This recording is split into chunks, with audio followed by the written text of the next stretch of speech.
Hello and welcome to the season finale of A Study in Ivory, Hello. Nanopod Studios' newest, but also like kind of going away, latest Vampire the Masquerade actual play. I am your host and storyteller, Krifu Bernal. My pronouns are he, him. And yeah, episode 5.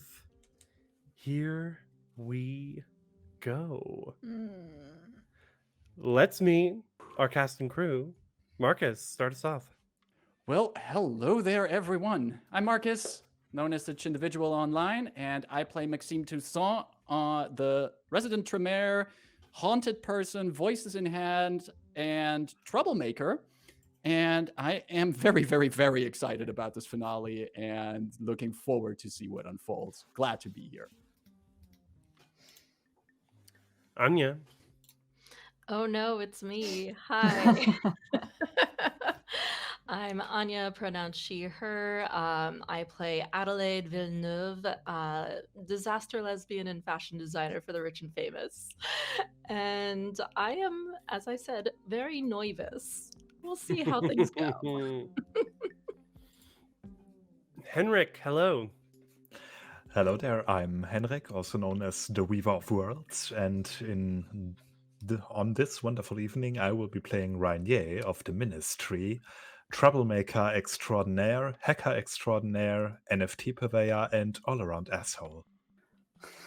Perfect. All around asshole. That's a good one.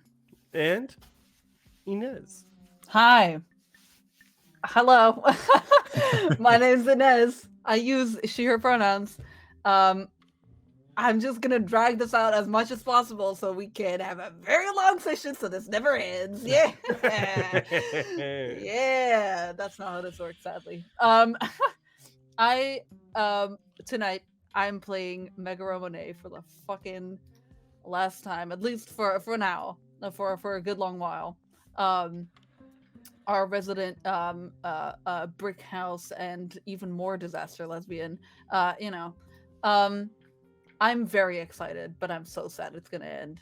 I'm very, very, very excited for all the things that are gonna be developing tonight. It's gonna be really cool. I'm very excited.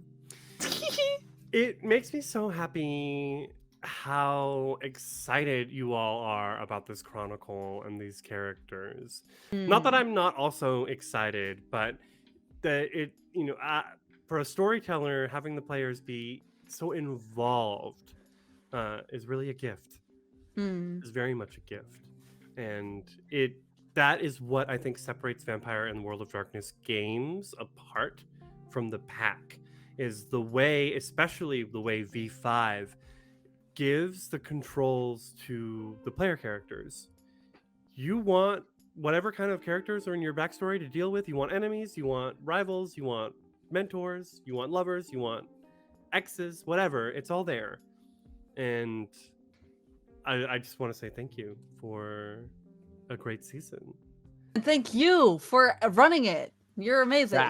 You're so good at this. I mean, it's thanks to you we are so excited. It's not the system, it's the storyteller.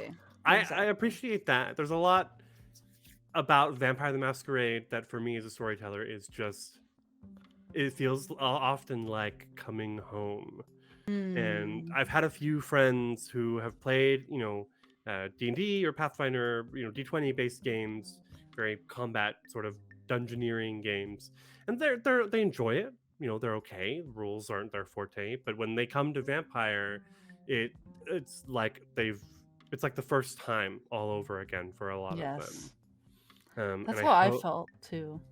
I think for us, people like us, that is how it feels. I remember picking up the first Vampire the Masquerade book I found in my half-price books and being in awe, basically, that this even existed. Yeah.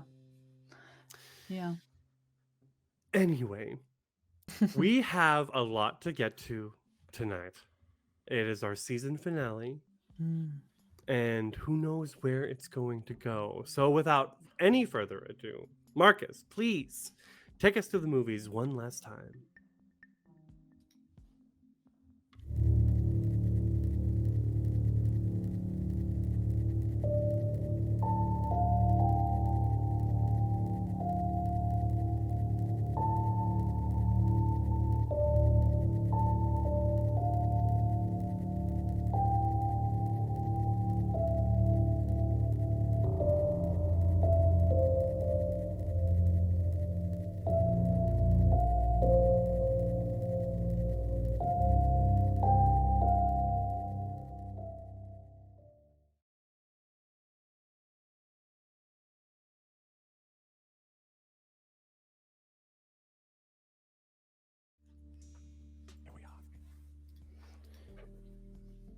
Despite the bad weather of the last week, tonight the air in Nice is calm. It is warm, unseasonably so for the late November coldness that has pervaded the Côte d'Azur. And we can see people walking the streets, glad to be free of their umbrellas, perhaps even a bare shoulder here and there, as some people head to local wine bars for a nightcap, or some younger people head there to begin their night. And we find ourselves once more in Old Nice, maneuvering, ambling down the street and left into the alley that contains the entrance to Adelaide's atelier. We come to her on this new night, alone for now. What are you wearing, Adelaide? The eternal question with you. You make me have to think about this before every stream. It's my No, signature. What do you look like? Yeah, that's fair. No, so for those who may not have watched before, Adelaide is a regular average height, maybe slightly taller than average height woman, but she wears easily 5-6 inch heels that make her very tall. And tonight, and she has bushy brown hair that just falls in waves down to her waist. Tonight, she is wearing a shimmery black top that cuts almost down to her navel, and no sleeves, and long flowing pants that have that same shimmering material that just kind of sway just an inch over the ground. You know how that looks with heels? It looks awesome. And only wearing one of her customary chunky rings, this time an older looking one. And she is currently standing kind of in the back of the atelier. She has a bottle of red wine open that she has poured into 2 glasses. And she is just finishing dabbing at a prick in her finger. What does that mean? Well, you certainly know. Do you want me to tell the audience? I think we do, especially because there are mechanics based around that. Yes. So she has plans for a certain soon-to-be ex-assistant of hers, as urged by Corentin, the Prince of Nice, to turn them into a ghoul, or to ghoul them. What's the correct verbiage of that? To ghoul someone. So she's going to be ghouling them because she needs them under her control, as they know far too much about the coterie and have recently been stolen away by her enemy, Alphonse Noyer. Okay. So first off, I think I need a rouse check. I did that already, and it was a failure, so I'm at a rouse 3, or is it a different thing? That was the rouse for waking up. Ooh. This is the rouse for spilling the blood. Ooh. Cool. Let's fail another one. I failed another one. Oh God. What hunger? Why did I bring that on myself? What hunger are we at now? 4. Okay. That is bad. That is very bad. That's very bad. I also think ghouling someone also adds a stain to your conscience, your humanity. The lesser of many evils. Okay. She did not have very many good choices here, and this was the least bad of them. So, as she's dabbing at her hand, the prick in her hand now, what do we see in her face that portrays A, her hunger growing, and B, the internal turmoil, the conflict with morality that she's experiencing doing this? So, she has. I'm trying to imagine what a vampire's eyes look like in this instance. It's almost like you can't see any of the green in her eyes. It's just blown wide, and she is just kind of mechanically doing this, and it's not something that she wants to do. It's not. She's being forced into this corner and needing to do this thing. And I think in this moment, she would turn to that wall we talked about with all of the pictures and magazine covers of her mother from the 20s that Hmm. people think, oh, she just has an old collection. And she looks up at them.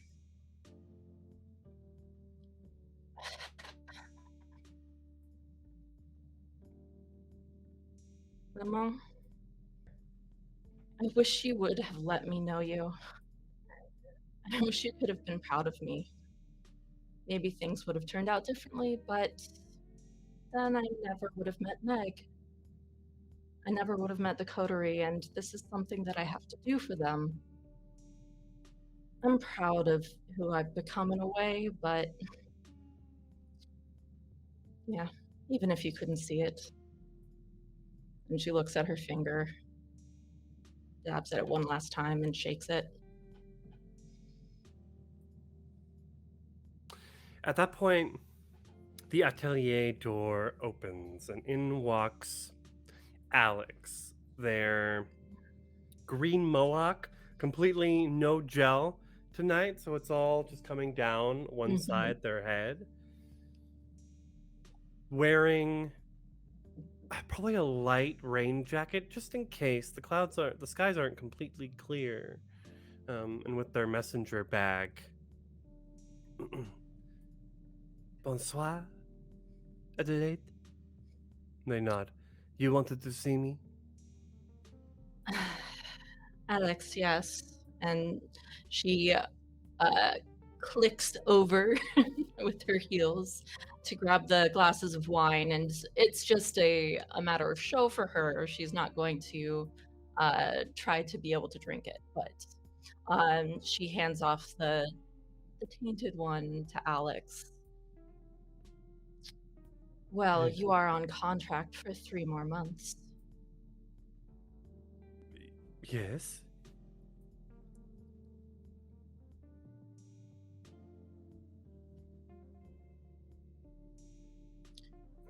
Are you going to be keeping my secrets from Alphonse? I promise you, I do not plan on revealing any information about you and all of you.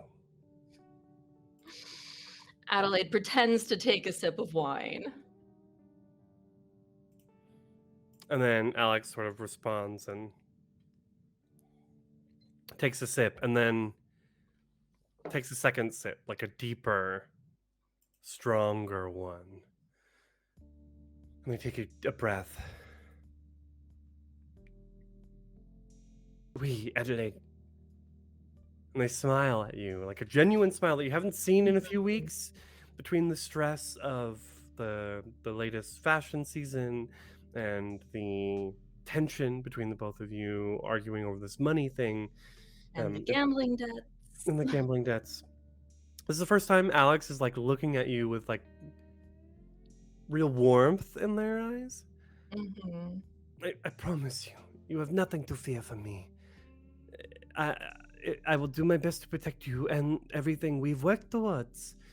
And I may be doing it elsewhere, but I would hope that this bridge between us need not be burned. I told you I will do my best to find the best replacement I possibly can. And what if I told you that perhaps you could be of use for me still under Alphonse's thumb? I would say I'm not exactly sure what you mean. I mean, if you could gather information for me, find out just why he wants to drive me out of business, wants to steal you away. I certainly understand why you want to go. After all, those gambling debts are pretty high. They look a little like turned off or surprised, shook. Mhm. Go ahead and make a. Intimidation, because I just upped that by one. Go ahead and do intimidation and manipulation. Okay. Let me see. Adelaide's a little bit scary right now. Oh, she's so scary. Okay, I only have 2 dice with me, so don't mind me. That's a 9 and a 5, a 10 and a 2, and a 6 and a 7. So 4 successes. Correct. Well, I'd never thought of that, but Adelaide, if you wanted to come up with a under the table arrangement, I would be. That would be an easy thing for me to do. Provide you with the information and whatever else you need. As I said, I want this bridge to be maintained. I've learned so much working for you, and the time I've spent working for you, you've opened my eyes to a world I never knew. Not just your special needs, but also the world of fashion. The ease with which you move through the halls of our colleagues. I aspire one day to be like you. And maybe you can be one day. But until then, I'll still pay you to find out information for me. Be smart about it. You've known me long enough now. And some things may be changing for dear Alphonse soon enough. It would be useful to have someone on the inside. They nod. Not that there should be a contract or anything. We do not want a paper trail following us. But I'm sure that a certain technologically advanced friend of mine could help with that. then I hope we can come to terms over what this new arrangement means for us. And they smile again. I'm so glad you're not mad. I was. Very. But this may work out for the best. I hope so. And they raise their glass again to cheers with you. Clink. Adelaide clinks. And they take a Continues to deep pretend. drink once more of the wine. Mm-hmm. Lick at their lips, and you can see their teeth are stained red. And we move out of the window here once more into the dark streets of Nice. That was scary. That was so scary. Also, when he said he aspires to be like Adelaide, I was gonna be like, "Oh, don't be ridiculous, Andrea. Everybody wants this." Where do we go from here? I mean, my scenes is when Adelaide comes home, so Mm-hmm. I'll be waiting. What's Rainier up to right now? What is he up to? What is Rainier up to? You tell me. Well, I imagine the camera zooming in on Rainier looking rather different than his usual self. Normally he is at least well groomed, but now his red frizzy hair is open and partially standing up, partially, obscuring his face. His beard isn't that well groomed, and he's not wearing his usual hipster-ish attire, but just a plain t-shirt, cargo shorts, and a very tired, almost defeated, maybe even panicked expression, while he's busy basically wiping everything clean from his computers. Yes, plural. He is busy, copying the most important information onto an external hard drive. He's busy wiping everything clean with a Buten nuke.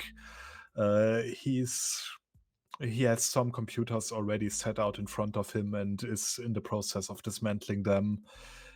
He's just all over the place at the moment and just constantly mumbling to himself. And then he checks his watch because he actually, speaking about Adelaide, has an appointment with her, and one that he absolutely does not want to miss. Meanwhile, a printer in the corner is rattling on, spitting out something, which the camera conveniently doesn't show yet. There's a knock at your bedroom door, or the door that connects from the common space where your herd stays and your private space. Rainier twitches a little bit, then he gets up, gets most of the hair out of his face, takes a deep breath. Not that he does need to breathe, but sometimes you just need to take a deep breath, and then goes to the door and opens it and actually tries to present his usual smile, which is somewhat jarred at the edges. The door opens and we see Alicia, no longer wearing the bolero sort of very sexy club outfit that she was wearing before.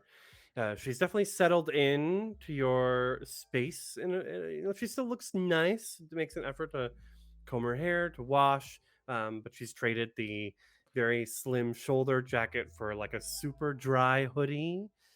That like maybe like comes down to right above her knees, and she's got like some leggings pulled up underneath that, just sort of very more cozy stuff to enjoy being amongst fellow users here. She's yet to understand exactly why she feels so lethargic this week. Oh, sorry, Renier.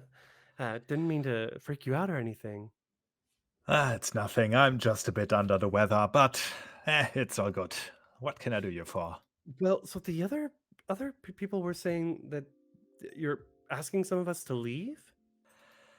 I actually wanted to talk to you about this. There's some, let's call it some shit going down. Nothing major. Don't worry about it. But I need some space. I need some time. But let's just say we'll keep in touch and we'll meet again. Don't you worry about that. But well, I heard from one of them, the only other one that you gave a name to. I believe that was, let me check my notes, Damien, the Well, stoner doctor. Damien says he's going with you. Yeah, Damien's a bright boy, and I've got this, let's call it medical condition. I need him at my side. I mean, any reason you can't take me too? How do I put this? We need, I need people to, no, not too many people, you understand? If I travel with too many people, it sticks out. But if you want to travel with me, let's just say I need people who are useful to me. Damien's, well, I mean, he hasn't finished his studies yet, but for all intents and purposes, he's a doc, so he can keep an eye on my blood pressure and whatever, so, what can you do? Well, she takes a step into your private quarters. She puts a hand up on, like, just slightly touching the side of your neck. If it's an issue with blood pressure, I can definitely help try to lower that. If this were another system, Rainier would have to roll for self-control not to burst out laughing. tempting. Tell you what, I'll think about it. I know And a I lot mean- of people around France. Wherever you're going, if you're staying in the country, Paris, I've got lots of connections. Now that is interesting. Who do you know in Paris? Well, know I know a good dealer in case you need someone there. I'm also connected well with bouncers and bartenders across the city. Anything you want from the nightlife, it's yours. Just take me with you. This is the cushiest place I've had to crash in a long while. Glad to hear that. Well, tell you what, I'll think about it. And when I say think about it, I really mean think about it and not, think, well, fuck that. Please, I can't go back to the Russian mob. You got problem with the Ruskies? Not a problem. It's just I spent 2 months on a boat in the Med with a couple of Russian mobsters, and we had a blast until we didn't. Yeah, tell me about it. That tends to happen with those guys. So, and she the one hand was sort of is now like moved down your neck to your chest, and the other hand's come up to your shoulder on the other side, and so she's sort of like preparing herself to be embraced by you. Not embraced in the kindred sense, but held, hugged, kissed, what have you. So promise me you'll think about it. I promise. And Ranier leans in as if he's about to kiss her, and then he's just gonna take a quick swig, because actually I am at hunger 3 actually, Hunger and three? Ranier needs something bad. And you have cloudy memory, correct? I believe that's the dominate thingy, is it? Yeah. Sadly no. Ah. Okay, so she's not totally high at the moment, but a lot of humans, they experience the kiss as sort of like it is. There's a bit of a mind fogging thing. So to her, she thinks you guys just hooked up in your private quarters. Exactly. Maybe Rainier is into some weird shit. I mean, who knows? We'll, draw the blinds on that for now. But Yeah, I mean that's maybe what she thinks. Like, oh, we did it, and I remember that he bit me. Well, yeah, whatever. Left. Yeah. He didn't need to leave a mark, so it's fine. that's true. Okay. So, like a little while later, we see her kind of come out, and Rainier is ready to go wherever he needs to go or do. Well, he does have a quote-unquote date with Adelaide, so he's probably gonna wait for that and check if the printer is finally done. Okay, printer's wrapping up. Nice. Are you going to Adelaide's atelier, or are you meeting her upstairs in the penthouse? I think I'm gonna meet her upstairs. I think that's for the better. Okay. Okay. Where are we going now? Back out into the city, or are we staying in the apartment? If we're in the apartment, there's the house. There is a certain apartment there that could use some remodeling after the events of last session. I have no clue what you were possibly talking about. That's so crazy. We come to Henrik's apartment. Sorry, nope. Maxine's apartment. I was just gonna say, I have an apartment in Nice. Nice. Cheers, everyone. Cheers. We come to Maxime's apartment. And indeed, there are several Maxime-sized holes in the wall. One bookshelf was completely torn down, as far as I remember. So before I ask you, Maxime, where you are, what you're doing, I would like to know, where is Madeleine? That is an excellent question. Considering the events from last time, I wouldn't be surprised if she decided against staying here. Because she was basically in the other room when Megara and Maxime had this confrontation with each other. and maybe she did leave, or I mean, Maxime would have not sent her away. If she wanted to stay, she would be free to stay. It's just that he would understand if she decided to also go elsewhere at this point. Where would she go? Let's do that then. So Madeline is in here. We see a tan-skinned young woman with auburny, wavy hair. Very much in sort of preppy professorial wear. Like, I feel like she's wearing like a khaki skirt for some reason. Yes, I was thinking like Dark Academia. Like it's like a little gothy, like kind of gothy, but it's like she's like a teacher almost. Like a realistic Wednesday. Yes. I love that not for like her. not like completely black and no expression, but like dark browns and like some black in there, maybe dark green, all that kind of stuff. Yes. No, that really helps me solidify the image of Madeline. Thanks for that. No, that really helps. Perfect. I mean, Dark Academia looks fantastic in my opinion. It does, especially surrounded by books. Come on. So she's helping Maxime pick up the books in here.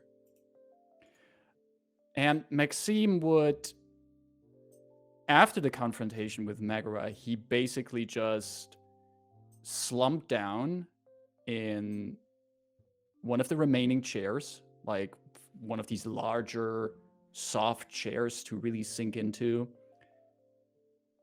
He barely healed any of the wounds inflicted by the gangrel. And he's currently just looking at Madeline, who is trying to make some kind of order in this chaos. If you stir, she looks up, sees you. Ah, you are awake. And she goes over to the refrigerator and pulls out one of the 3 blood packs I think you procured yesterday. Yeah, 3. And brings it to you and just sort of hesitantly, tentatively hands it to you. I take it gently from her, look at the blood pack. Thank you. And I just take a good swig of it. And can I, as I do that, make another rouse check to see if I heal some of that damage? You can. I shall try. That brings me to hunger 2 at this point. Okay. But I do remove some of it, and you can actually see Madeline would see how there's this under, like on the bone cheek, on the cheekbone on his face, there's this gash that is just slowly re-knitting itself back together. And Maxime looks at her. I apologize. I did not want you to witness this play. I'm still not sure what it was. Is it you were fighting about? I hope it had nothing to do with me. No, Madeline. This was not about you. This was one of my coterie members talking some sense into me. She looks at the wall where, like, it's legit. Like, there's a form of an outline of a body there, and plaster has just fallen to the ground. That was talking sense? And Maxime slinks a bit deeper into the chair, realizing the wounds he still has. I consider myself a fairly educated man, but sometimes I can be a bit dense. And it can take some force to punch through that. I'm leaving for Ken this evening. So you are. Richard has deemed it inappropriate for me to continue staying here, and unsafe as well. We have no idea who had bugged my home. I'm glad you mentioned that. I need to talk with... When are you planning to leave? Soon. I thought I would help clean up here a little bit, and then before midnight, make my way. By taxi, it should only take an hour or so. I slowly rise from the chair. And can I make another rouse check to heal a little bit more damage while rising from the chair? You can. Gods. Another failure. I mean, Right. because in my mind, I'm like, eventually it should be a success, right? You're right. Eventually, right? Eventually, it should be, but it isn't. I'm at hunger 3, but I only have 1 superficial damage left. That's the silver lining. Good.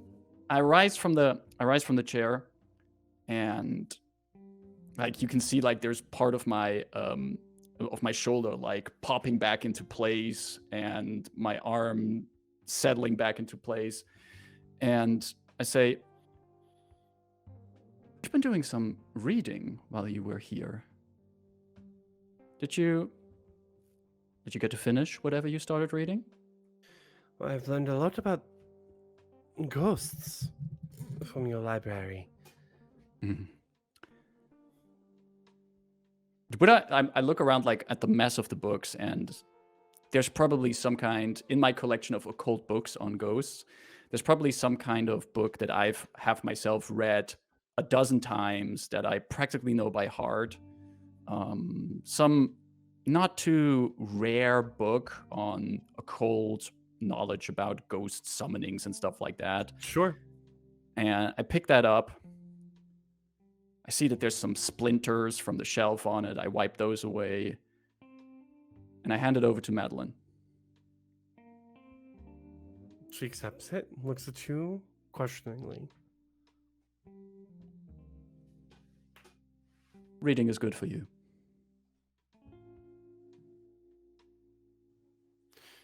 Well, then.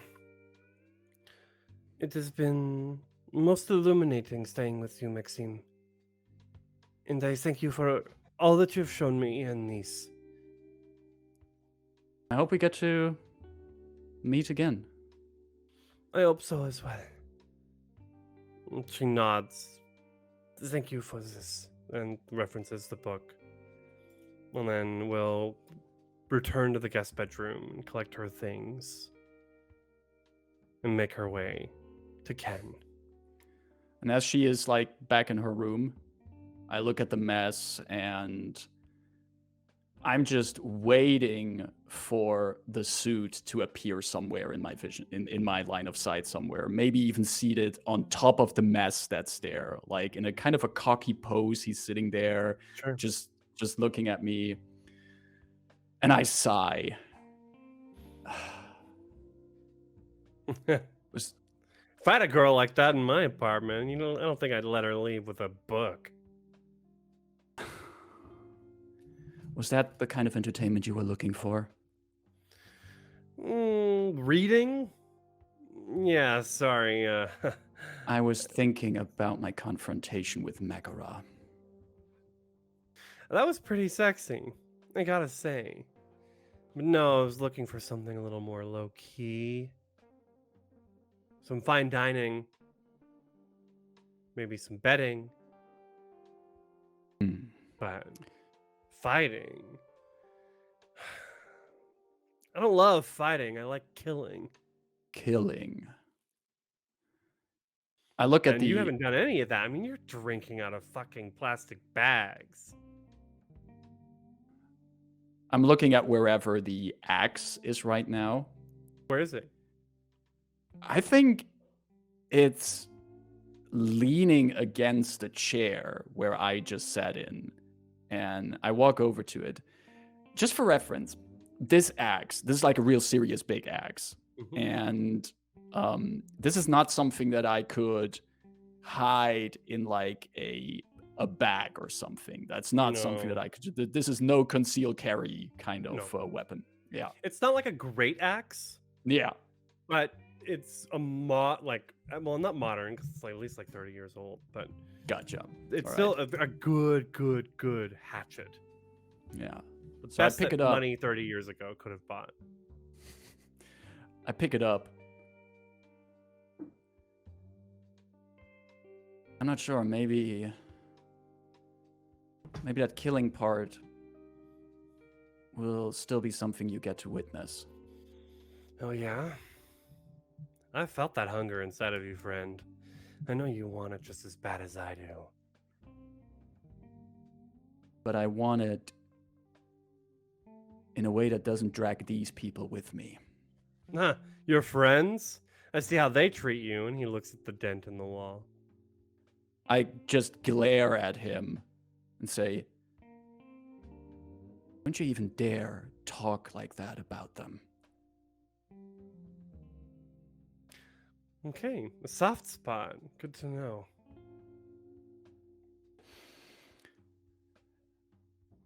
I did have a question for you. While you're in here,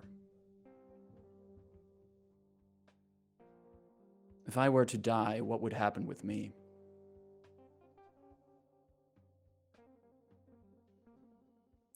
I don't know if I wouldn't be able to take you with me. I mean, my ride would be shot, that's for sure. And I don't know what would happen with you. I guess you wouldn't like your ride to be shot up. No. I mean, it's been a nice change of pace, but you still owe me some things, friend. I do. I mean, how And I hard is it to feel- buy a cigar? Maxime literally smiles at that remark, and then he feels like there's still some tension in his back and these bruises all over his body. And I want to do one more rouse check to heal that final bit of damage I have. Go for it. We gotta succeed at some point. There we go. And that is no more damage. I'm still at hunger 3. And I stretch a bit. There are technically 2 more blood bags in the fridge. I look into the kitchen, to the fridge. I'm gonna freshen up a bit. Leave this mess for now. And then I have to talk to my coterie. And I wander over to the kitchen and just take out the last 2 bags and drink from them. He just sighs, kind of rolls his eyes. And we zoom out of the apartment there. How much hunger can I reduce from those packs? You can take that down to 1. Gotcha, thank you. All right. Meg. No.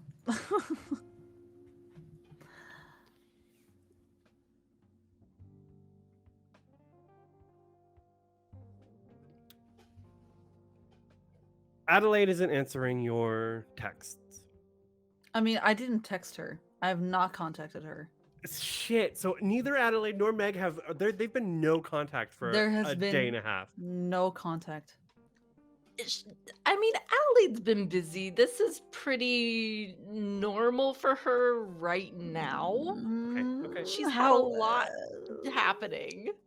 However, Megara, this is not normal for Megara. Megara at least gives you a text every day letting you Okay. know she's home, or But like Adelaide hasn't even she noticed. comes around your apartment to check up on you, if you fed, if you're doing okay, what you're working on. You know Megara is very involved in this relationship, and she Mhm. is always around. And Sorry, I just saw. Dear What? Adelaide, I wrote you, but you still ain't calling. um Mm, so this is very abnormal for Megara. So this might be normal for you, but Megara is the one who isn't contacting, not responding to anything, and not okay. contacting you. I would argue that Adelaide has been extremely distracted with a Yes. lot of things going on and is extremely Yes. stressed out and is currently at Hunger 4. Yes. So, probably should get a Manchi Mancha on before coming home. Manchi Manch. I'm So, I'm I sorry, asked- it's become part of my vocabulary. Quick munchies, So, yeah. Meg, are you? What's going on? Where are you? What's happening? After this confrontation with Maxime, we see her. Well, so if we look at what has happened exactly afterwards, she ran out of that apartment, and she is like covered in Maxime's blood. Is like has her own hands absolutely beat up, a big gash in her shoulder, and she is just running to her apartment, and there is blood streaming down her face because she's crying. And she has just gone into this complete sense of guilt, almost, especially when Madeleine saw her in that frenzied state. She just realized, like, I'm a fucking monster. And she just felt so guilty. And that's why immediately she came out of that frenzy and ran out. And so she has gone to her apartment, not even locked the door or anything, but completely ransacked her apartment. It looks like, well, I mean, maybe I should describe that as Adelaide comes in, but she has been holed up in there Okay, so we're for waiting for the Adelaide. whole night. I think we should wait for Adelaide because it's gonna be like it's kind of insane. Okay, Adelaide, you are a scene queen. Yes. So if you want to feed on the way home, I need a manipulation plus persuasion check. Okay. Difficulty Manipulation. 3. And don't forget, you are at hunger 4, I think, right? Okay, yeah.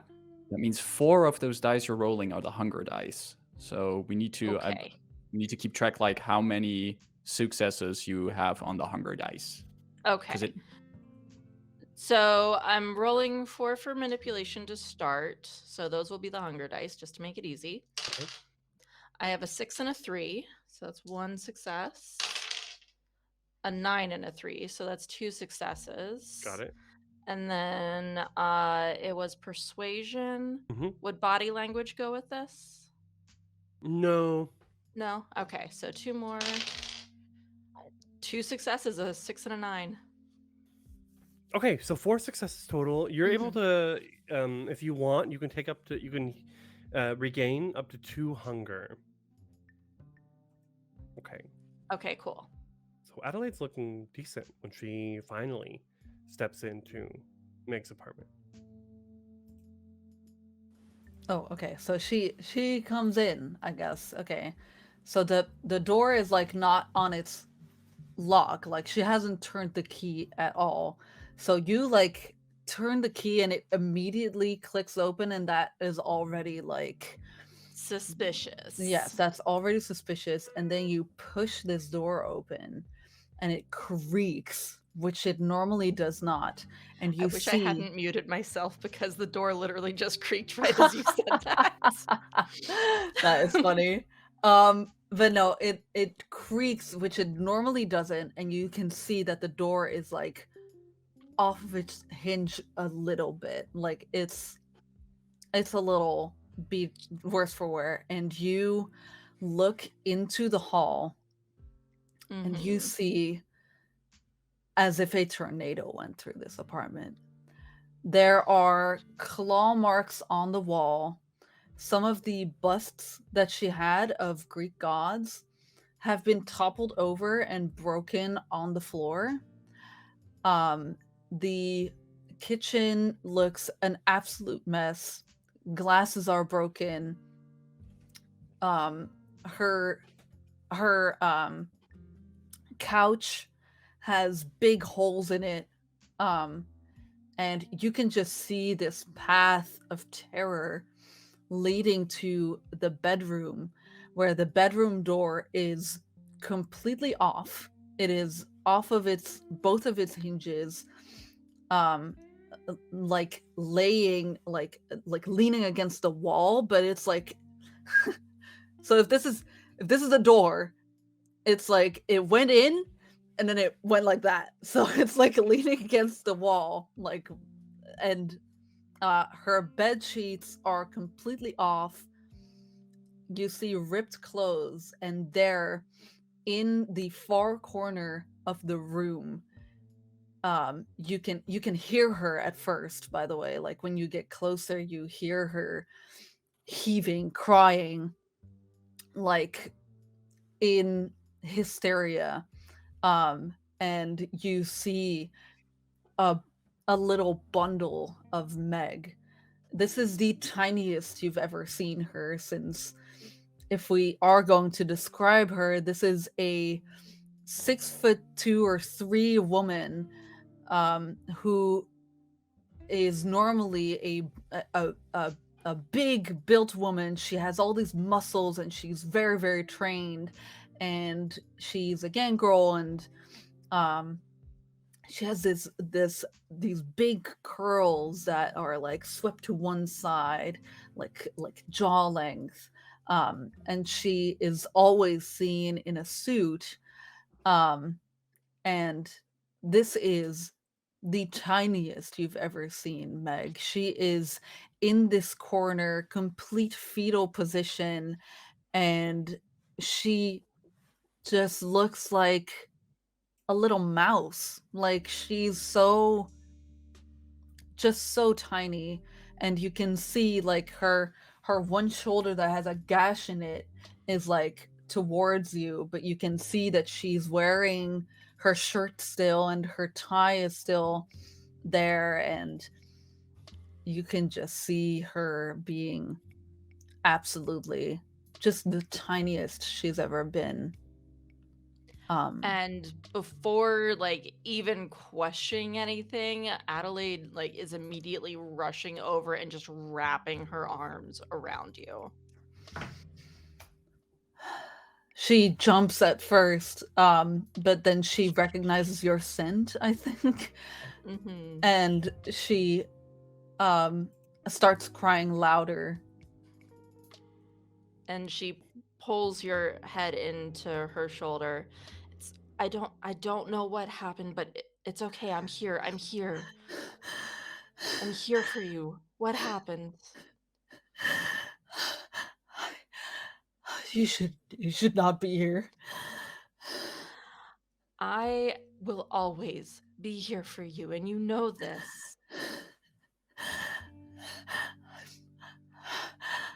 I'm a monster, Adelaide. You are not a monster. You will never be a monster.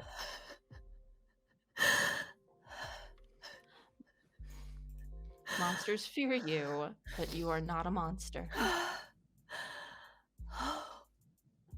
I've done something terrible. And you will make it right, whatever it is.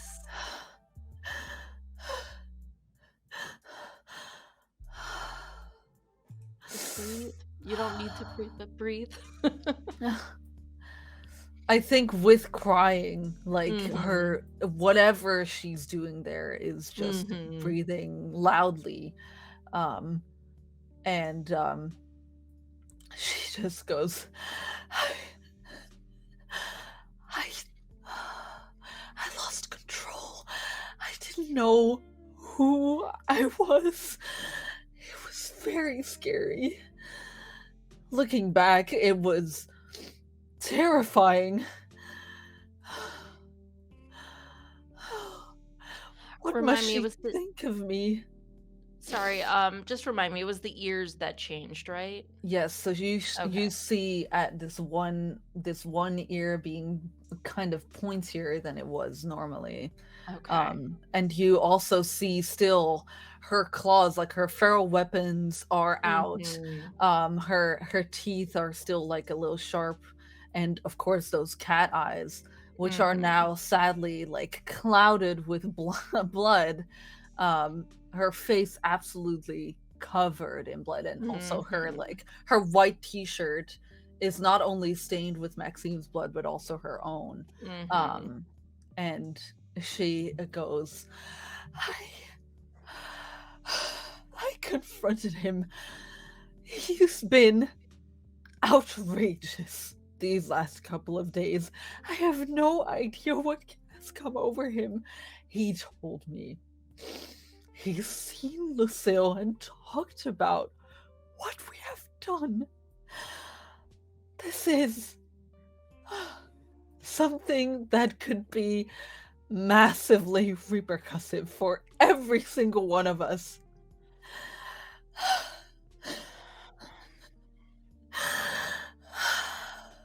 So, Adelaide notes the ear, pulls away from you, and grasps both of your hands in hers, not even caring about the claws. We will talk through this as a coterie. Maxine will understand. These things happen. These things happen from time to time.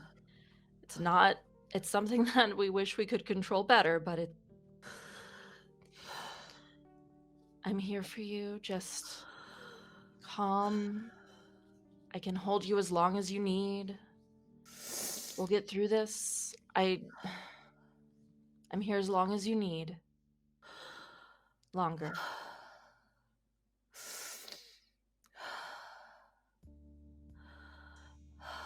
I don't know how to continue. This is not what I wanted to happen at all. What did you want? Oh, I wanted to have a normal conversation with him about how we are going to go further as a coterie. We have been driven apart by something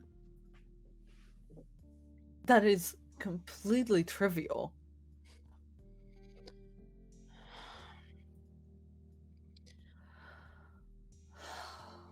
Well, the first step at this moment, I think that we need to clean you up. We need to change you out of this beautiful suit that I made for you. I'm so sorry. Okay. It's I only ripped fabric. it entirely. It's only fabric. I will take care of it. Let's get you cleaned up, I'm so and sorry. we will talk through this as a group. Oh, Okay? I think she like leans her head forward onto your chest and just heaves, covering you in blood, sadly.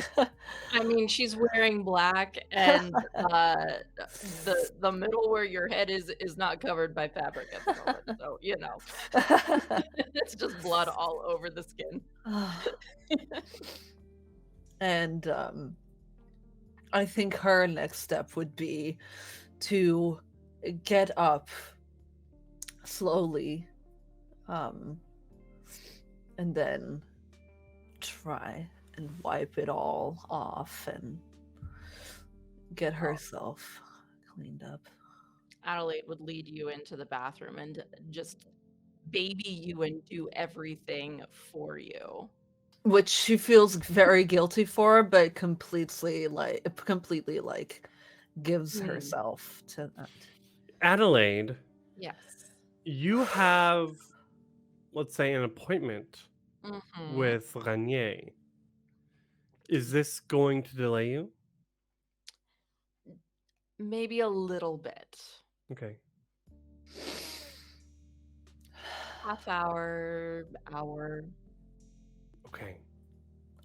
By the way, I think Mhm. an important point we should bring up is Toby. Mm, Tony, my bad. Tony. His name's Tony. Because probably what happened is that Megara came in absolutely overcome by shame and grief and all this stuff and started just ripping at the walls and throwing everything. And I think Tony would have fled the scene, maybe to come back later, but right now he must have like seen that crack in the door like open, and seen his way out in that split second and would have bolted out the door. Sure. I feel like he would have gone up to the penthouse because he's been there a couple times. That is true. He might have gone It's there. possible. Maybe. Safe haven, Mhm. But So he's never seen Megara like that and must be feeling very distraught. it takes some time. And I think we're moving into. I want to go up to the penthouse with Rainier Yes. waiting for Adelaide potentially, if that was the location for the meeting, or was it downstairs in the basement? You're Sorry, muted. you're muted. Henrik, you're on mute.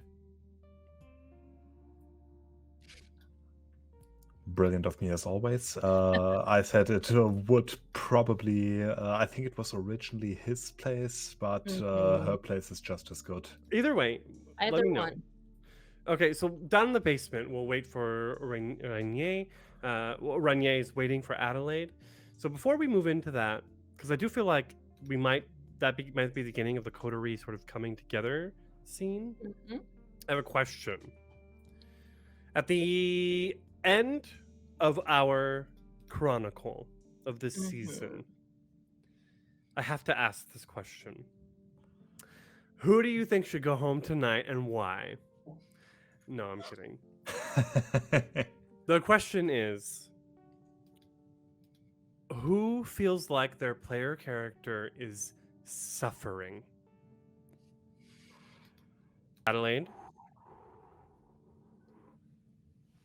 Maxime? Meg? You're muted. You're muted. She's suffering right now at this point in time. However, I think that at the end, she would have come to a conclusion which will make her not suffer anymore. Like, So- she would be figuring out what her stance is here and where she has to go. And You're arguing that Meg has not broken the chronicle tenet. Suffering is beneath us. She has. She has broken it. Like, in this very moment, she is suffering. And so, yes, she has broken it. Would you care to argue that perhaps Adelaide and Maxime are suffering harder than Meg is? Yes. Okay. Counterpoint, Maxime, Adelaide, do you also feel like you are suffering harder than Meg is? I think especially in regards to Meg, there is another chronicle tenant that might be compensating for Meg. We have a chronicle tenant about working together. The people tenant- united will never be divided. Mm-hmm. Exactly. And I feel like even though Megara might be suffering, her actions are also in defense of that In tenant. favor of. Okay, Yeah. so we will. You're right. Meg, you will not incur a stain for that moment of Thank God. weakness. However, Adelaide, you are now at 2 stains Yes. this evening. And Maxime, you are at least 1. We'll see how many more pop up by the end. Exactly. Of the Let's see how the night goes. Although I would Let's go. argue that Adelaide's suffering, she is also doing it for the greater good of the coterie. Just putting that out there. Yes, and no. The stuff happening with Alex and Alphonse, I think, is very personal, deep suffering. And there was, even in last night at the Prince's yacht, Adelaide was a little, woe is me. Yes. And a part of one of our chronicle tenets is suffering is beneath us. We are creatures of power and beauty. Mm-hmm. And to wallow in pain and self-loathing is beneath Pity. us. Self-pity. Thank you. That's the word. Mm-hmm. So, okay. So Adelaide has 2. Maxime has 1. Those are just the stains for this evening, and we'll And see. can you just refresh my memory on what this all entails? A stain, when we incur stains, it means at the end of the session there is a possibility that our humanity score will be lowered, which means it is harder for us to resist frenzies. We wake up later in the evening and fall asleep earlier in the morning.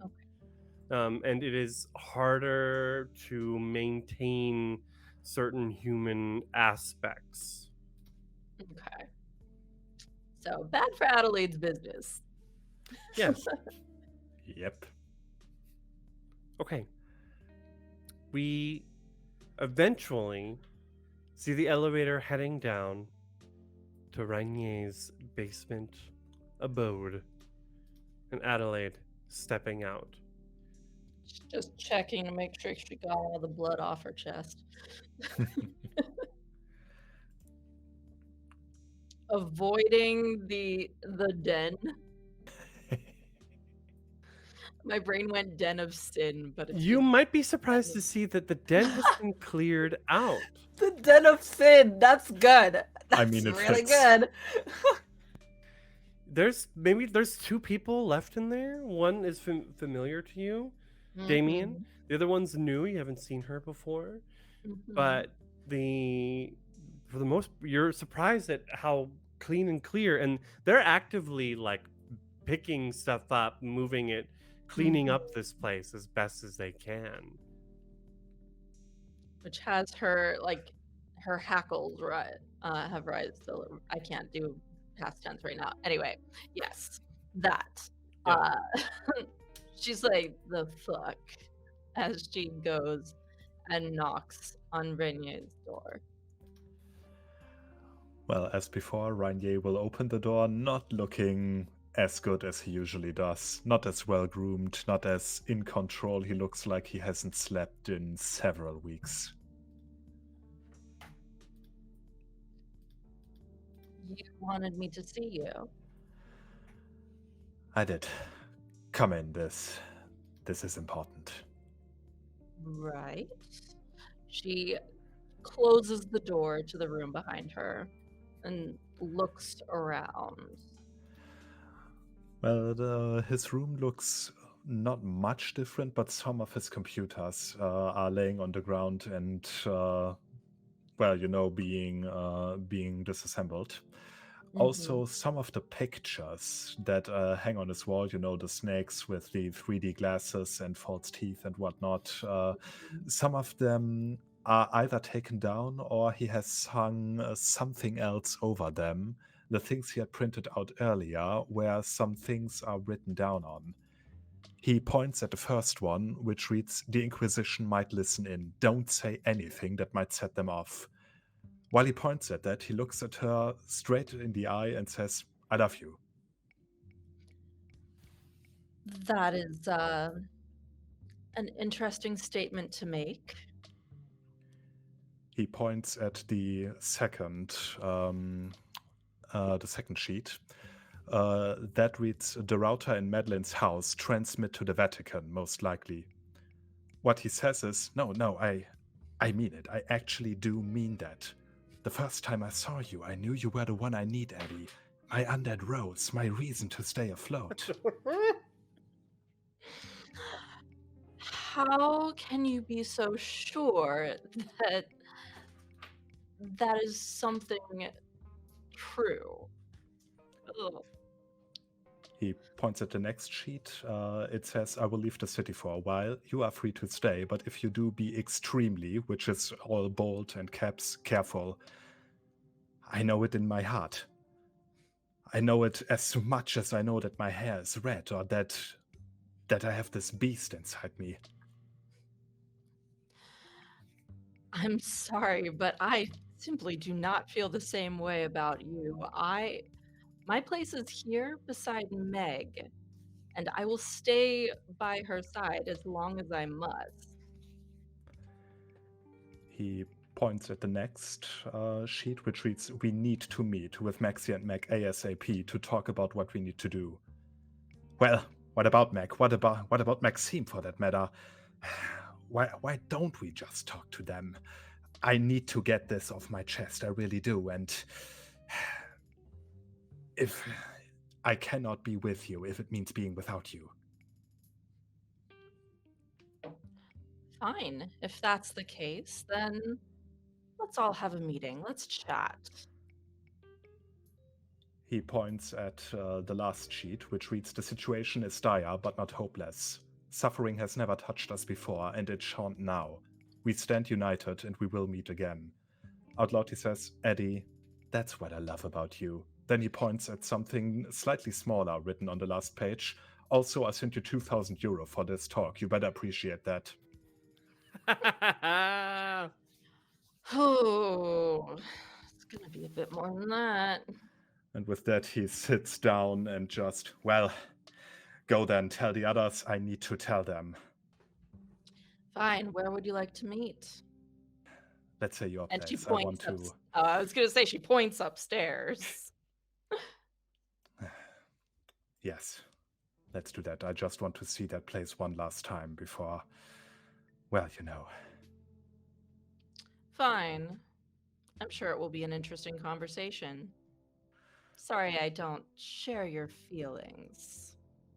Rainier gives her the widest grin, like she's just told him the best joke he ever heard, but he can't laugh out loud now. She also flips him off as she leaves the room. Well, in that case, Rainier actually has to, bite his arm to laugh out loud. Okay.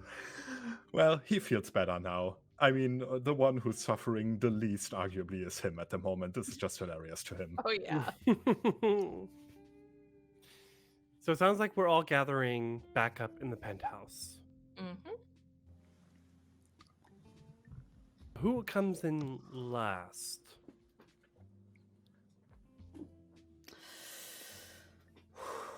Would it be you or me, Maxime?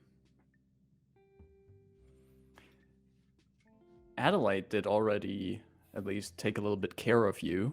Mm-hmm. I'd say Maxime would come in last. Yes, I think so too.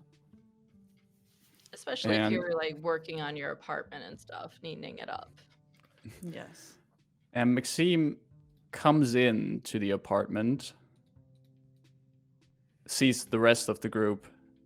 We're in Adelaide's apartment, right? We're all the way up Yes. in the penthouse. Mm-hmm. Piano's free Sees for the- you to use. Looks at the rest of the coterie. Looks again at the beautiful piano Adelaide has. But instead of playing a note on it, he just walks over to the coterie and says, "Good to see all of you here." Good to see you too. And Adelaide is by Meg's side, but she's like scanning over Maxime to make sure that he's okay.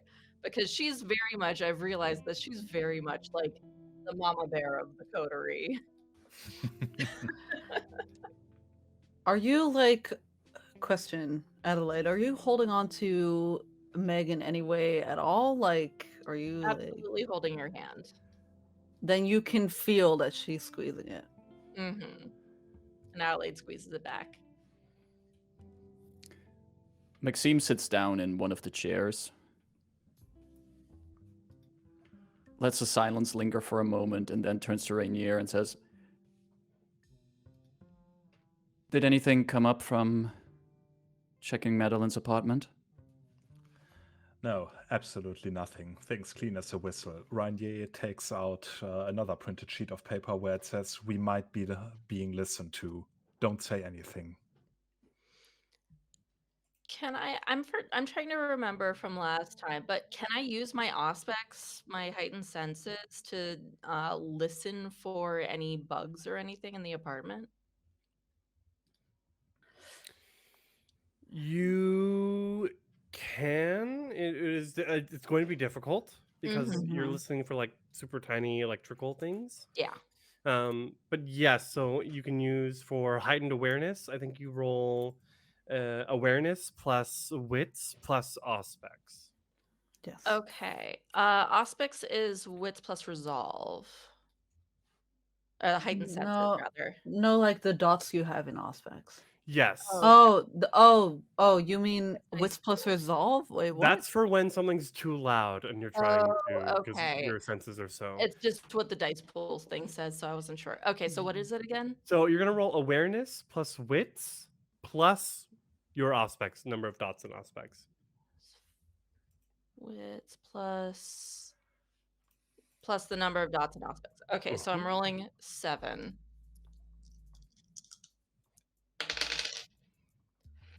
6 and 10, those were the hunger dice. 6 and 4. 7 and 4 and one more. 9. I have 5 successes. Oh, One of which almost is a had a 10. messy crit there. Yeah. Mhm. Oh, yeah. Almost. You do a quick scan. You don't hear anything that Mhm. feels like your apartment might have been bugged. She, just in case, snatches a fountain pen from her desk, and because she's like walked around quickly, and just writes that on the piece of paper. Just, I don't sense anything, but just in case, and like does this. Mhm. Rainier nods, but again points at the paper. Can Mhm. never be too sure. Mm-hmm. Well, I already told Eddie that I need to leave. And he takes out another paper where it says, "I mean that, by the way, I will be leaving. I cannot be with you, I'm sorry."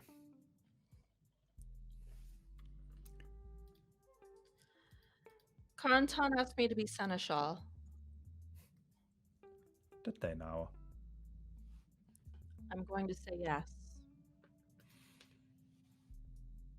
Rainier smiles just for a second and then quickly goes back to his default pondering expression.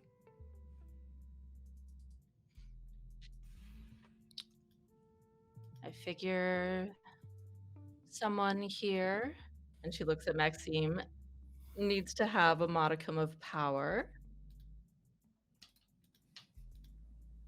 Possibly. The more the better. And who knows, maybe I can keep an eye on Corentin, see if anything is going on with them. I trust them implicitly, but I trust all of you more. Maxime, the suit has his hands on your shoulders, like sort of massaging them, and comes down and leans in right next to your ear and says, "Oh, she's coming for your spot."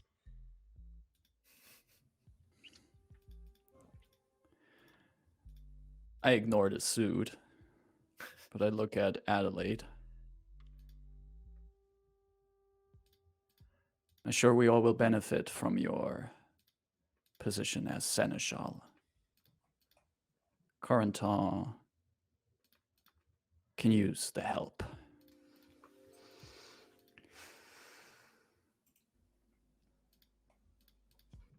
So, one of us is leaving, one of us is taking the seat of power in the city. All the while, still looms the specter of our deeds. Rainier takes out another piece of paper where it says, I will return. If you stay here, be careful. Again, printed fat and everything. Grifu, Or in bold, I should say. remind me again what was his name again? Fucking Francois told me about the Vatican. Because Angel came in, they said the Vatican was looking for me? What? It wasn't the Vatican. It was the head priest, Yvain Traverse, Yes. with Angel. They were both looking for you, and Francois said, "No, not now." But Yes. and he said Yvain has connections to the Vatican. Got it. How interesting. I mean, that's still bad, but not as bad. No, absolutely not. But however, there is someone who with connections there. So I think Megara will get very cryptic here. And what was her name? The one that has the connection? Yvain? Yvain. Father Yvain. Yeah.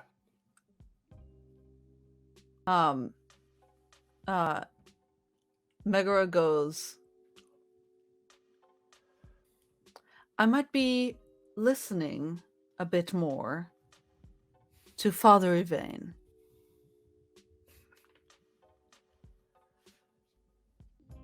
Adelaide just writes a question mark on the paper with her fountain pen. Rainier grins. I always knew you would turn to the religion eventually. Well, Rainier motions to Adelaide to give him the fountain pen, because that's something he hasn't printed out.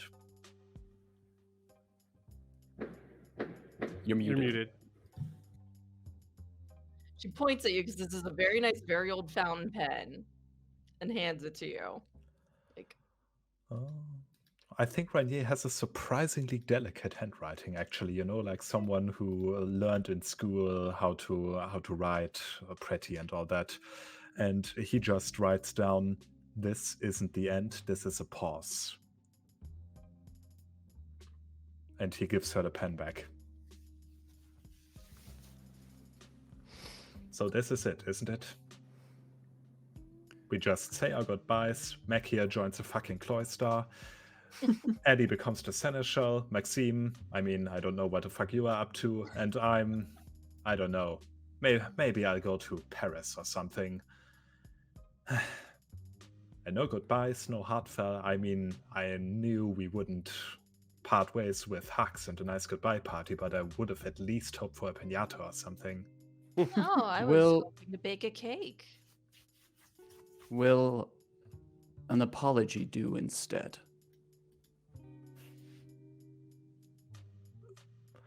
It's very rare to see Rainier look surprised, but this is one of those occasions.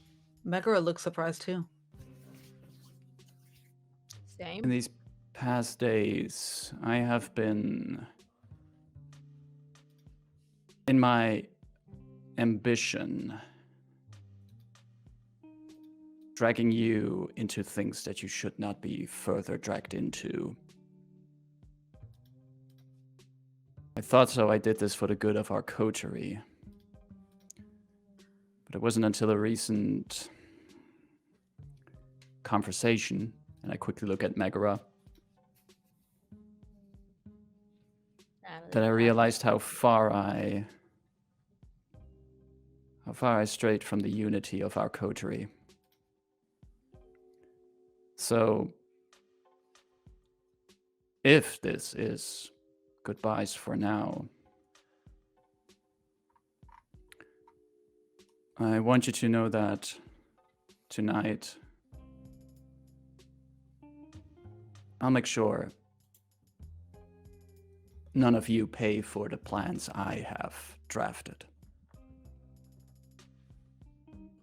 And it actually is comforting to know, Adelaide, the prince is putting that trust in you.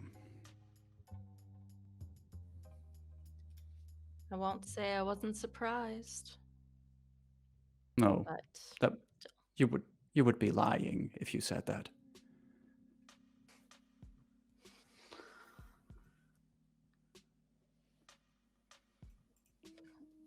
Maxine. Megara,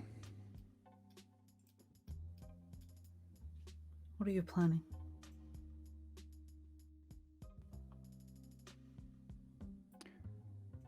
someone was plotting against the prince.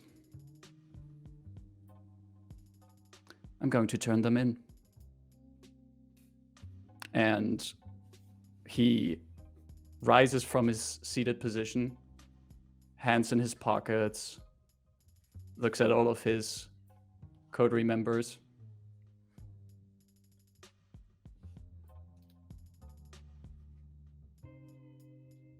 This is goodbye for now. We'll see each other again.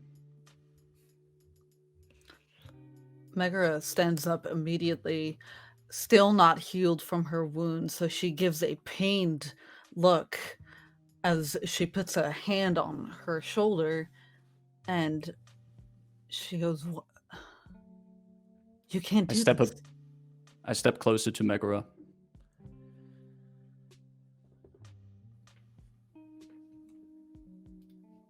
I'm sorry I put you into this situation. But I'm glad you came to talk to me.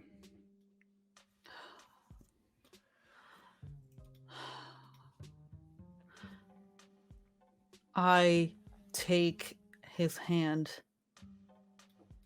and I will force him to look at me if he does not want to. Takes a moment, but eventually Maxime looks you into the eyes. And she goes, "I am so sorry for It's nothing snapping." There's nothing to be sorry about, Megara.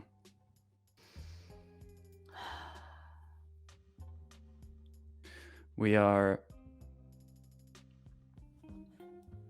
family, and sometimes family fights.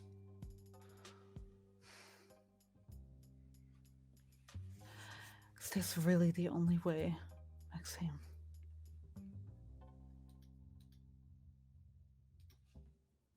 I'm afraid so.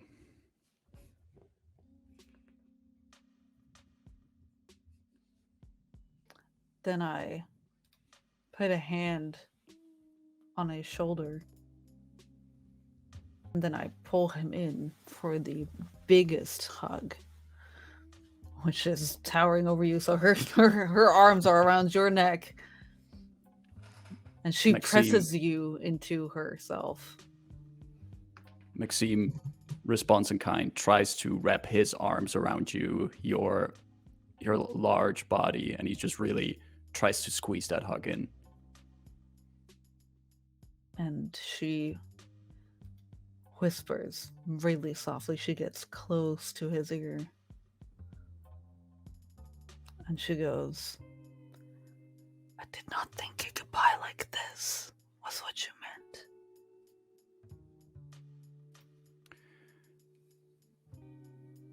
Sometimes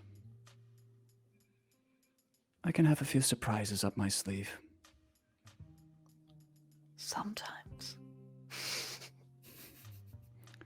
And he gives one last squeeze in the hug, and then removes himself, steps away from the gangrel.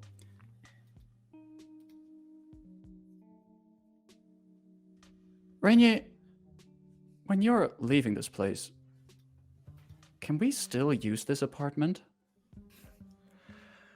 I mean, I got it rented for, I don't know, for how long does he have it rented, or does he actually own it? Doesn't he own the building? I'm pretty sure he owns the building. So yeah, and besides you don't do any of the actual work. You just That's receive true. the That's income. beneath him. That's Typical so easy. landlord. I mean, what evil doesn't Rainier stoop to? Honestly, so they- he's a crypto bro and a landlord. I know. God. And the Oh, rest of believe you me, have I got enough things planned that resources. will make him look like a saint later on. The rest of you have enough resources and the combined haven points that you own your apartments. Got it. Right. Well, I will not if let you go want of my to, bar. Rainier again takes the pen and writes down, "But be careful," and he does 2 lines underneath that. Okay. I just go, thank you, Renee. We understand our situation. Well, I couldn't let you sleep on the streets now, could I? But do me a favor, if you see Corentin, tell them why I'm gone. Will I will do. provide a full report. And On for the how love much of all effort- that's holy, avoid my basement. I mean it. The stuff down there, oh, you don't want to know. Oh, I most certainly do not want to know. I don't either. It's fine. Also, I got all of my NFTs printed out there. I mean, if you look at them without my permission, they're worthless. Wow. I think I'll step closer to Renier, and if he's still sitting down, I will just extend a hand. Rainier takes the hand. I will pull him up, and then I will shake the hand vigorously. And I'll just go, pleasure doing business. The pleasure's all mine.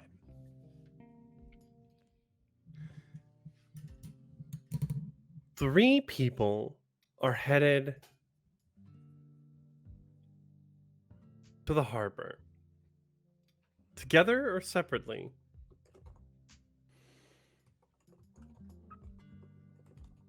I mean, if you all need a ride, Megara will drive you. I was just thinking that depends on Maxime because he would be going for a very different reason. And so maybe he wouldn't want or whatever to be showing up at the same time in the same car as us. That makes total sense. I think Adelaide and Megara go there by car together. Maxime tells them that he will catch up with them there, but he's making his own way over to the boat. So they get there first. Yes, they get there first. Tonight the boat is dark, quiet. Hmm. Corentin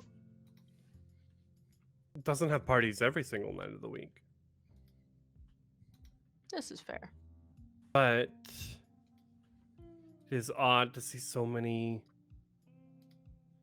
dark windows on the yacht. Hmm.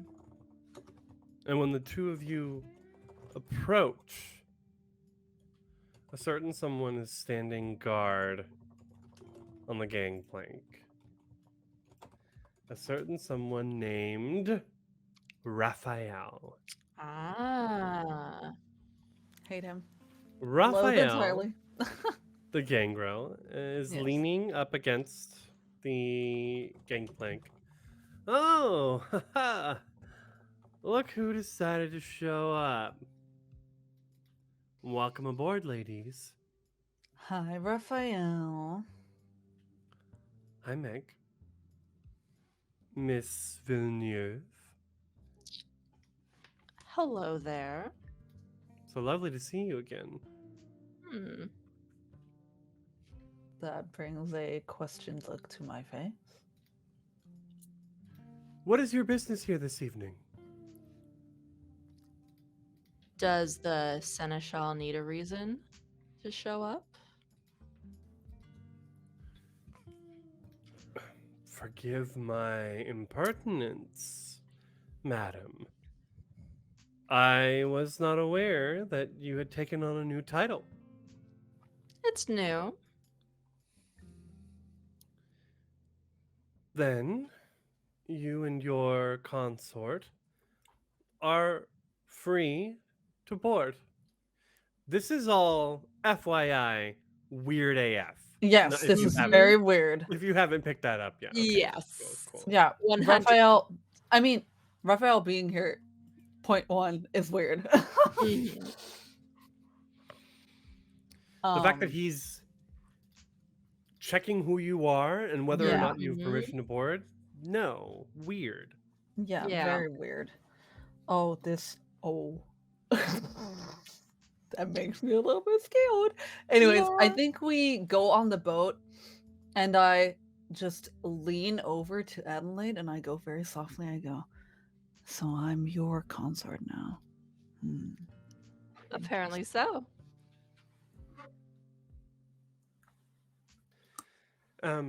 The prince is in their chambers, I think, and he scratches his head. You think? I mean, Alright, yeah, it's a big boat. I can't be sure. Mm. thanks, Raphael. And then I, I walk on and I keep eye contact with him. And then even when I'm like past him, I'm like looking at him over my shoulder, and then I just flip him off. What the fuck? Adelaide is just like head tall, straight, just walking straight forward, like the way that supermodels do with the long legs, Mm. long heels, all that. So yes, beelining straight for where she knows Corentin lives on a boat. You exactly. So you're already on the bottom floor and you know that the bedrooms are down here. So you make your way along the outside of the boat to the back, the aft, where you can get into Sure. the guest quarters, Mm-hmm. or the living quarters, and from there you can move through the lounge and into the bedrooms, where you know that Corentin keeps his their private chambers, where they typically hold court because the rest of the boat is it's Elysium, but there are mortals around, so they can't speak as openly. And you know that in their private bedchamber is where they typically hold court. The door is shut when you approach. She knocks on a door. The door opens, and opening the door, we see Lucille. Huh. Weird. Oh, I hate this. Oh, bonsoir to both of you, Lucille. Miss Villeneuve, Meg. Lucille, what's going on? Why are you all here? I was just speaking with the prince. Please, entrez. Hmm. I first of all I let Adelaide go first. So I let go of her. Mm-hmm. And then I just go in there, eyes locked with Lucille, having very much a look of on my face like, what is I don't know why, but at this moment I do not trust you. As you walk in, the Corentin is seated in a large armchair on the carpeted floor. Our legs crossed, so dark skin, bald head. Tonight they're wearing like dangly earrings with big pearls in them, and a sort of gray satin sleek suit. That like there are just these little like chevron patterns in the fabric. No shoes. No, sorry, no socks, but shoes. Very thin legs crossed. And as you step in, bonsoir, ladies. Welcome, welcome. Addie, please tell me you've considered my offer. Addie, you have been talking to Renier, if you're calling me that. He's dropped it a few times, and I found it cute. Hmm. If I'm to be your seneschal, I would rather you not. Seneschal Villeneuve.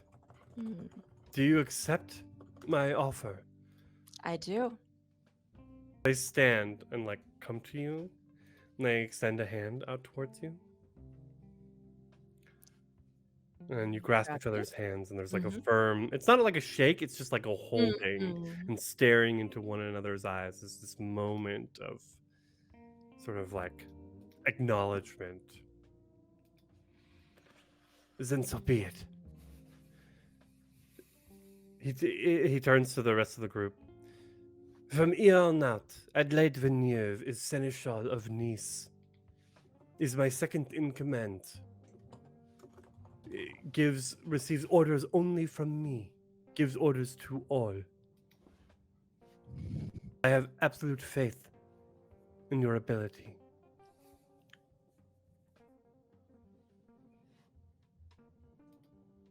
And I will not break that faith.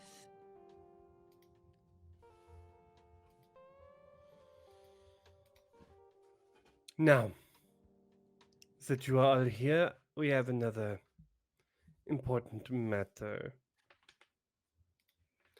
It seems that one of ours is trying to overtake my throne. And Lucille's smirking, grinning, nodding, arms crossed.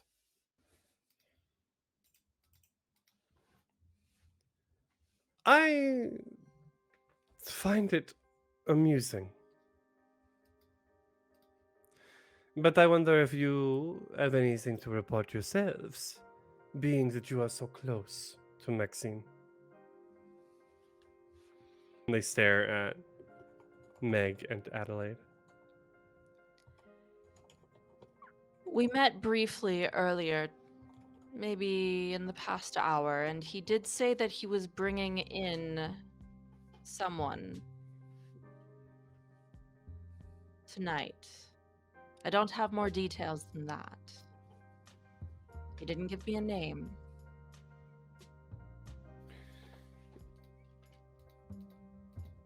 Adelaide, I ask you, as a friend and as my seneschal, were you aware that Maxine was potentially planning treason against me?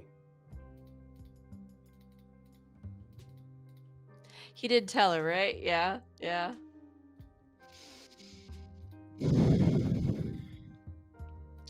There wasn't anything concrete, nothing that I thought was truly worrisome. I was Why did gathering you... intel. Ah. You did not think it's important to warn me. I did not think him serious, and so I decided to keep an eye. And you, Meg? Watchful eye that you have all on over all of us?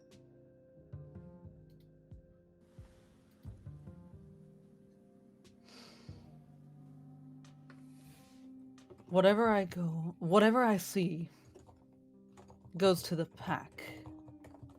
Not you. And yet, two of your pack members are here tonight.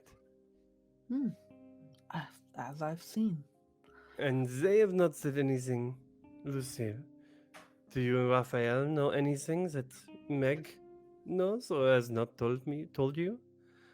Lucille shrugs. I have not heard from Meg in a few nights. I find it interesting that you say you tell the pack when you clearly have your own coterie. I'm sorry, we've been a little bit busy. And Adelaide gives her a wink.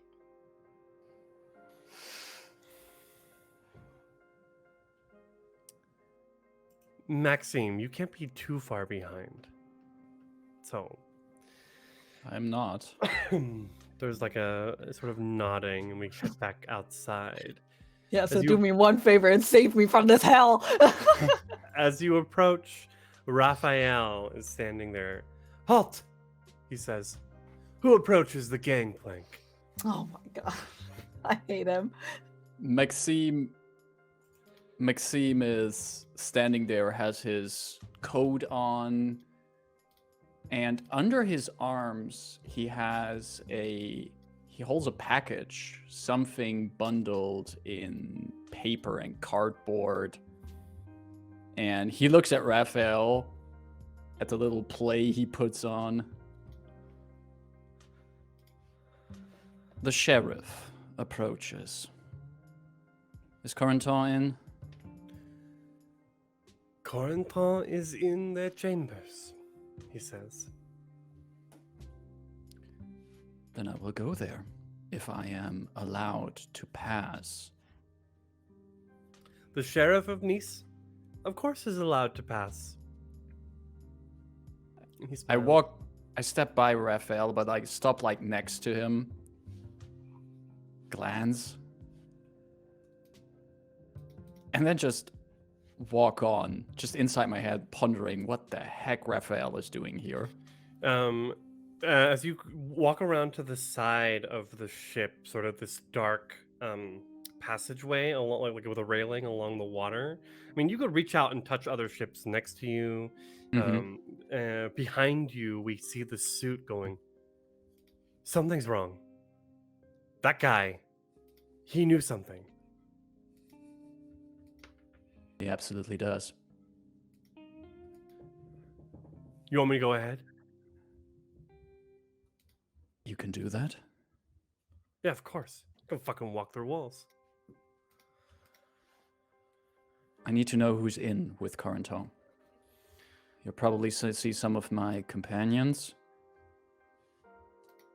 and some other faces. Tell me how many are in there, who you see. It's very short as he steps through the walls, comes back pretty quick. Oh shit, they've got some nice digs. Anyway, yeah, it's your friends plus that feral chick we saw the other night. The seal.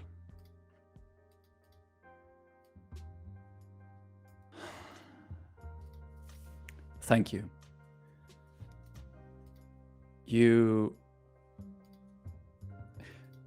I'm not sure I can provide you with that cigar I promised, but I think there might be some killing that I can give you. Are you comfortable where you are? How do you mean? Do you have a good seat inside me? It fits like a glove.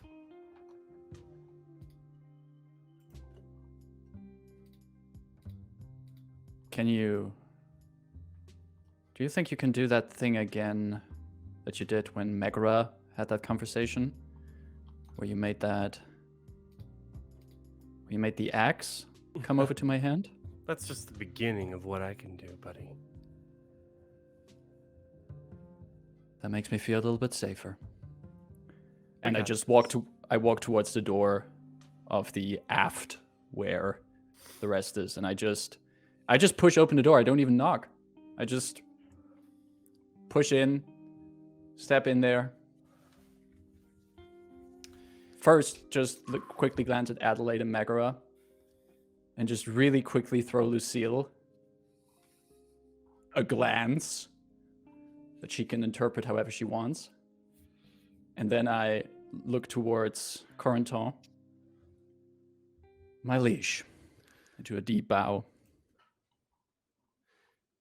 Sheriff Maxime,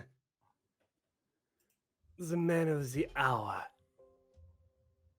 I wish it was a better hour, for I bring grim tidings. Do tell. I first move over to Megara, and I hand her over the package I have under my arm. Just hand it over to her.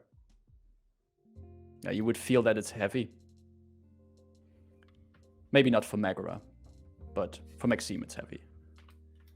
And then Maxime takes off his coat and just puts it somewhere on a coat hanger or something. I have been spending the past nights further investigating the fate of the Harpy Roz, who was sent to our domain and who made an unfortunate disappearance. And in my research, I found more than I had bargained for. This is not just about the death of a outside Harpy. There is a conspiracy against you, my liege. Is there? Huh. That wouldn't Conspiracy be a first. involving people who are in this very room. They look around at everyone. Who?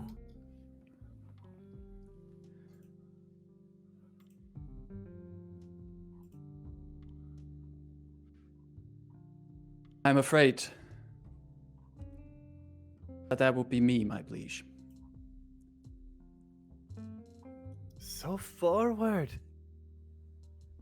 I must say, Maxime, I'm impressed.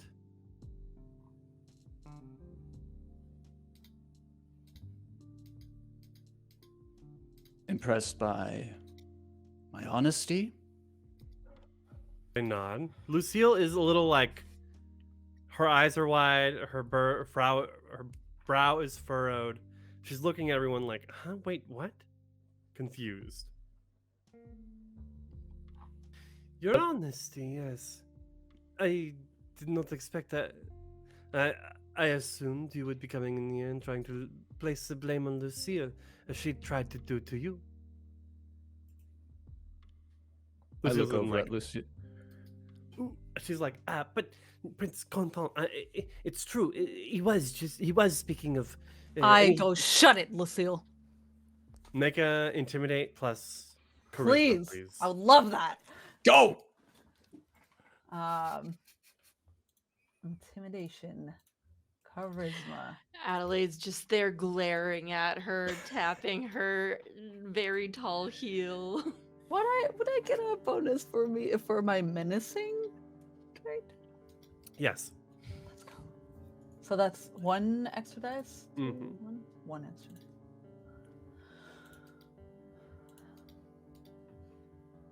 Okay.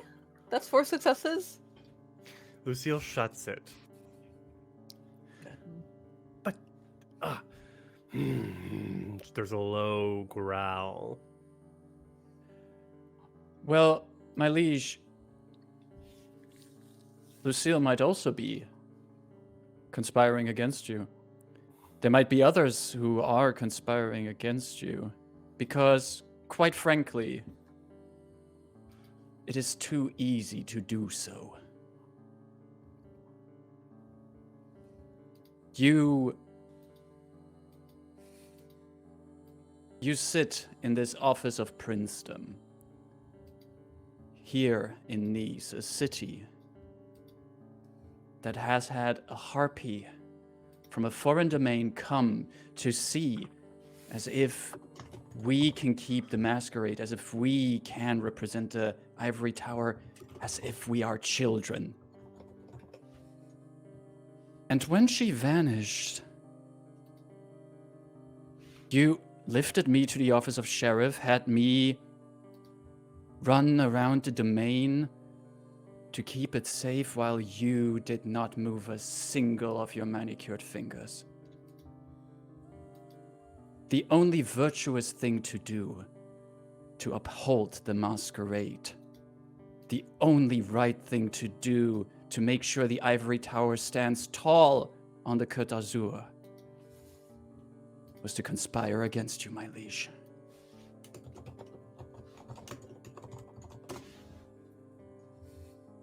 I must say, Maxine, I honestly thought it would take longer for you to reach this point. 3 months? Impressive. I had no idea you had such a low bar for being annoyed by me. Up until now, I assumed that you were a typical Tremere lackey, waiting for orders from Monsieur, from Papa, waiting to see, did I do a good job? Did I do a good job? Please, please, please. But I'm impressed.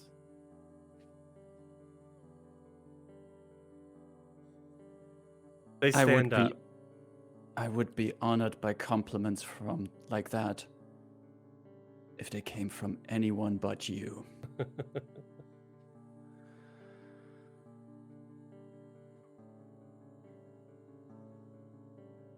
So what will you do, Prince? They take a step forward, and their eyes focus on yours. I will make sure that I have the best sheriff Nice has to offer. At the moment, I'm looking at him. I need you to roll composure plus wits against this entrancement. God. Oh no. Oh fuck. Oh shit. Composure plus wits. Let's go. Oh. I want to spend a willpower Please to do. reroll 3 of those dice. Okay. And they better all be fucking successes. Come on. Yeah, otherwise it don't look too good. Oh wait, it didn't. Oh, it didn't take the number of It- dice. I want it to roll didn't- 3 dice. 0. Zero Just dice. rolled 0. I. 2 Zero successes. 2. 2 successes in total. Okay. Oh, You are entranced. You can spend willpower to ignore it for a round. Or is it for the scene? Hold on.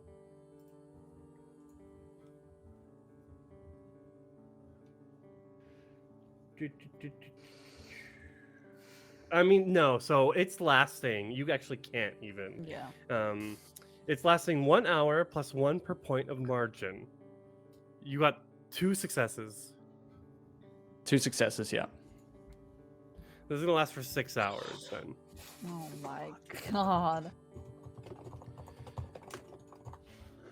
7 successes. As the entrancement washes over you, however, the ghost, the suit says, no, man, fuck this. And you can act by taking the axe and attacking Corentin, if you wish, or you can relent, surrender to the entrancement. These are your 2 options.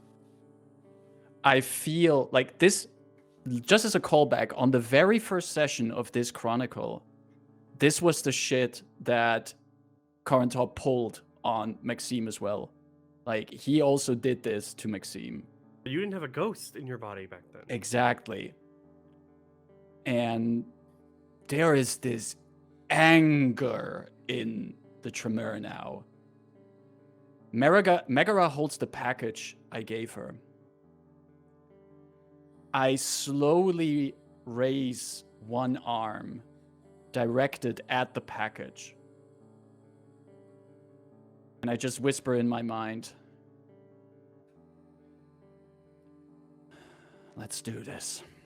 The And package I call over the axe. Yep, the package flies into your hands. Doesn't the axe just fly through the goddamn package? Just rips it open. Oh, shredding it in air or Just- something. Yeah, like, that's, Yeah. that's super dope, actually. I love it. I just have it in my icy grip, and then just a fucking axe comes ripping out, and I'm like left with 2 halves of a package. Okay, we move into combat. Oh Shit. Maxime, you're starting us off. The entrancement is. It's not that the entrancement is broken. It is Mhm. you. Maxime is still in trance. Right. The suit is in charge of your body now and is not entranced. Right. So the suit is making the decisions for me. Yes. So, And the suit, Maxime, the suit, what do you do? the suit wants to go for some killing. Okay. And with the axe in hand, Maxime just looks at the prince, who might even still think that the entrancement worked, but then just with the axe in hand, brings it down, just trying to cleave straight through their chest. Okay, melee plus strength plus 1 because of the ghost. So add a die to that. Melee I'm plus... rolling melee plus dex to avoid. That. Well, I have an impressive dice pool for melee plus strength, but I still got 2 successes out of this. That's really good. 2 successes. That's on two. That's on 2 dice, 2 successes. So tie goes to the active kindred. So you're gonna do at least 1 point of superficial damage. Right. Are you? I have toughness. Oh. Toughness is fortitude 2. Isn't it great that you made a sheet for the prince before this session? Uh-huh. Comes in really It handy. makes life so much easier. Okay, subtract the fortitude of the defender from all superficial damage sustained. There we go. Yeah, so Okay. even though you do 1 point of superficial damage, which normally gets halved when going to kindred, it would still be minimum 1. But because of the fortitude, the axe slides off of Corenton's skin like stone. Corenton laughs in return, and as a quick move with my rapid reflexes, pulls out a handgun and will just take a couple steps back and shoot at you. Oh, I think handgun is composure plus resolve.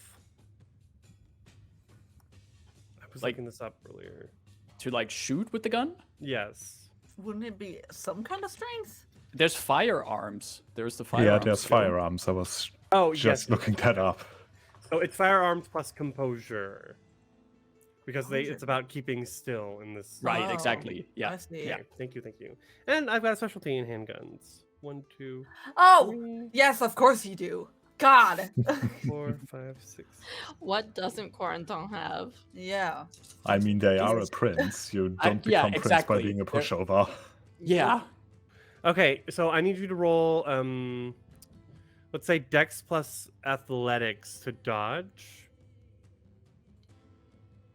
Yes, that is. Plus athletics. Yes. Dex plus athletics. Submit. Well, that's out of my 2 dice I have on that. That's 1 success. Hey, that's half a success. That's half the successes you can get. That's, You take 2 points of superficial damage. That's halved already. So it would have been Yeah. it would have been 4. You take 2. Dios mío. Okay. Adelaide Inez. Who's Inez? Adelaide or Meg. Sorry. I think what Megara does here in response to all of this happening, I turn around and I look to Lucille and I go, so what's it gonna be? Him or the axe? To Lucille. Yes. She is my pack member. If she tells me that I should be working against the prince here, I will absolutely go at the prince. However, if she tells me to stick beside the prince, I will once again have to ransack. Lucille takes a step back against the wall. I just thought, I don't know. She grabs her hand.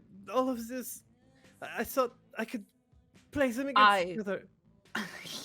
I tower over her and I go, "You are a coward." And then I turn and I rush the prince.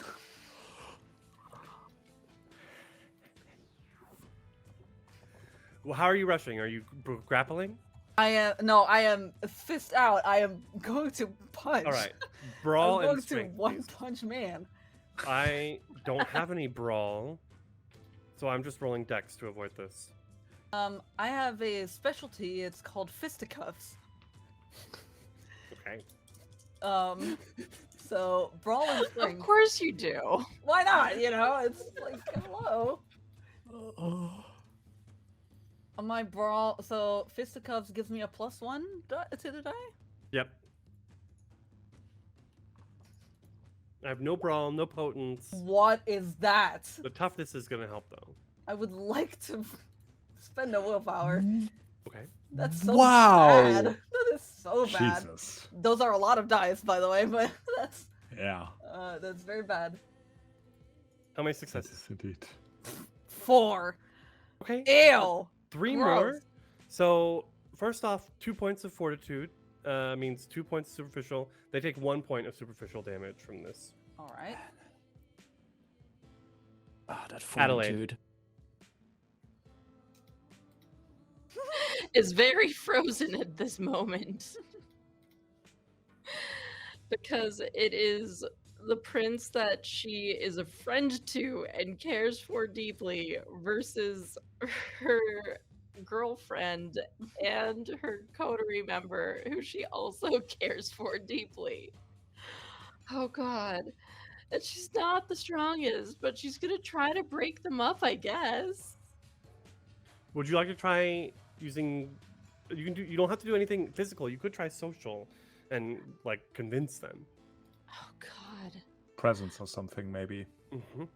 True. Hang on. Do I you have not to have mute the awe? music because it's stressing me out. Okay, say that again. You could try something social with awe or presence. Yeah, do Okay, you have hang on. the discipline or the Hang on. I have awe. I have 2 dots in awe. Presence. so that whatever. so turning that on Mhm. would maybe attract our attention Okay. and stop us from attacking each other. All I can think right now is she does not want anyone to fight right now, and she is just going to scream, "Everyone needs to stop right now." Okay. Go ahead and roll either leadership or persuasion. Okay. And I realized that I can just click on the dice on the The thingy sheet, and so I'm then going the to do thing that and- instead. Yeah. Okay, so what were the options? Persuasion or leadership. Would body language? Well, it needs to be persuasion because it's. Okay. I don't have leadership. I don't know if body language is here. There's no That's fine. subtleties going on here. That's fair. So persuasion and what? Manipulation. Manipulation. Or actually, composure, please. Oh, but manipulation is better. I know, but composure is not a yeah, So, and then I need to add 2 for my presence. presence, and that's the pool size modifier, correct? Yep. Okay, I'm learning. Submit. Difficulty? Do I put it? No, Or- you don't put. Who cares? Don't put it Okay. Normally difficulty. it's at 2. It's set at 2, but I'll ignore that. Yeah, I'm just gonna ignore submit. it. Just submit it. Who cares? Did it work? It didn't do a thing. Not yet. Why isn't it doing a thing? I pressed all of the stuff. Okay, fine. I'm just You might have accidentally pressed decline. no. I clicked submit. Okay. Okay, Try fine. again. I'll try again. Composure. Oh I'll my do it in this, and I'll do it in the opposite. No. Cancel. No, you can only do it. I have the to do skill it from first and then persuasion. yeah. Yeah. I was trying to see if it would help if I did it in the opposite The other direction, one, but yes. no. No. So pool size modifiers 2, submit. Okay, I guess I'll leave the difficulty in there. There, now it did the thing. Ew. There you go. Ew. Would you like to spend willpower to re-roll 3 non-number Yes. dice? Please. Yes, I do. How much willpower?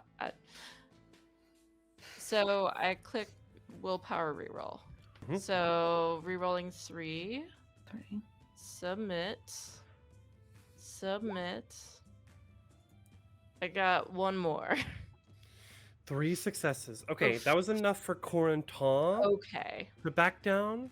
I need Maxime to make a composure plus resolve check. Gotcha. Composure plus resolve. How about me? Um, Do I not need to do anything? Do you want to make one, Meg? 1, 2, 3. That's I mean, 3 successes for Maxime. That's enough for Maxime to hear Adelaide's voice. Don't you do it too. Meg? Your girlfriend's saying stop. I know, but also, this is something that she would go in for. So I think she has to make a check here Make it. because okay. need So 3 what was it? successes. Composure, resolve. Yeah. Weird.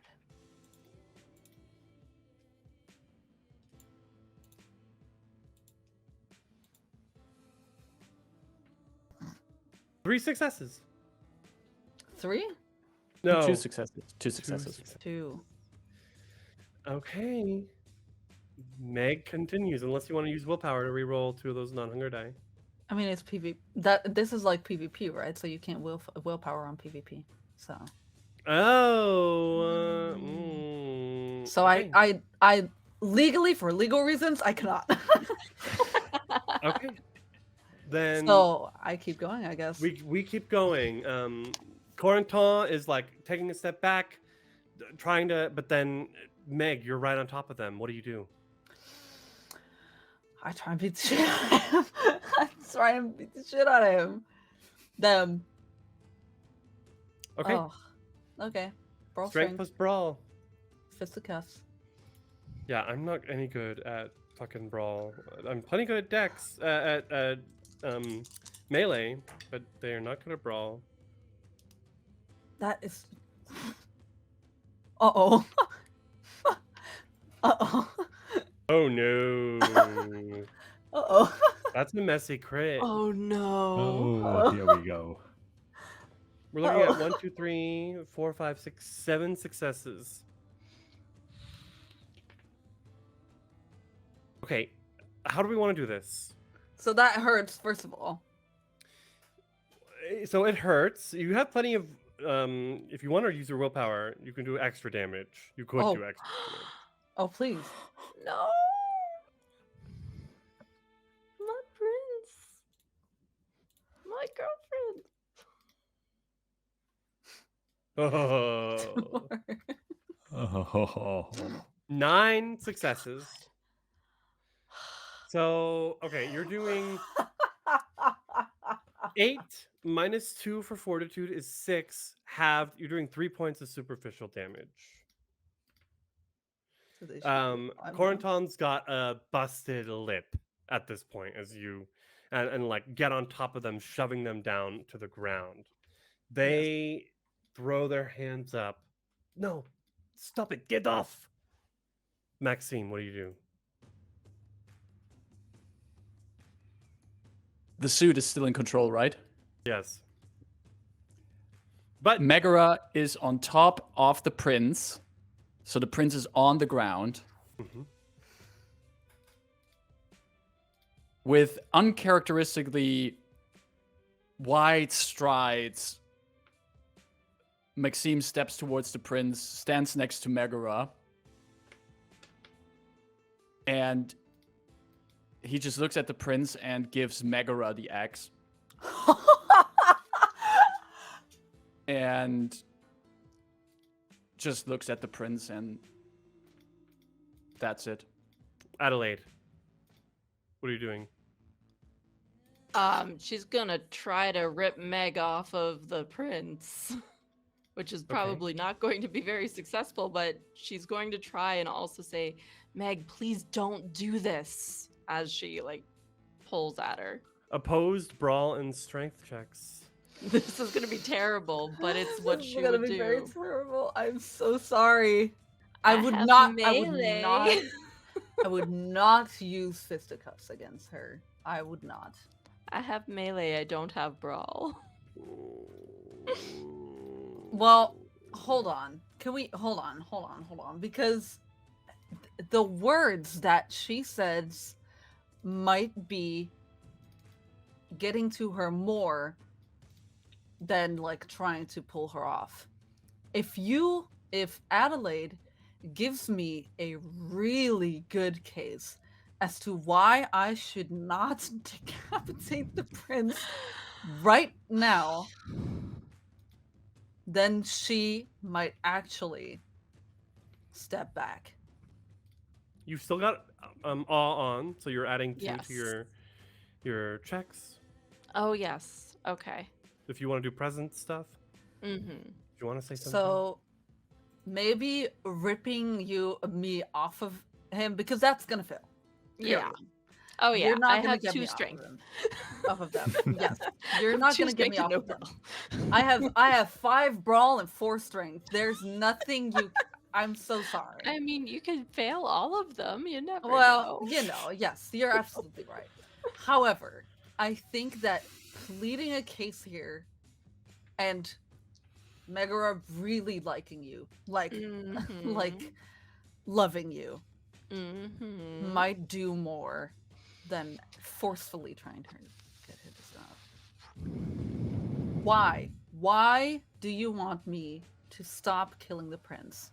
What is there to gain?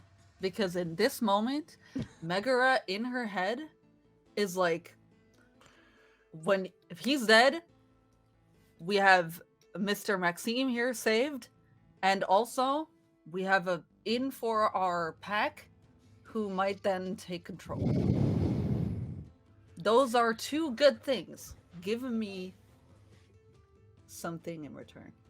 Oh no. Me personally, I'm like, okay, but then if they're gone, then Alphonse Noyer, but that's also a problem. And then, oh no. My brain is breaking in this moment. It's okay. Take your time. Take your time. Take a breather. I'm That's just okay. drawing a complete blank at the moment. Okay. But like, I am now in this powerful position literally for about 3 minutes before all of this like broke down. Yeah. Like, I have the power to influence Corentin. I have the power to make them make changes that we need in Nice. I have their ear, so I can do so much more than I was able to do before. Like, we can make this work. We can make everything better. And with their knowledge in their position and their power already, we can figure out what is going on with, what is it, the Vatican? With the Vatican. Hey, I was just there yesterday.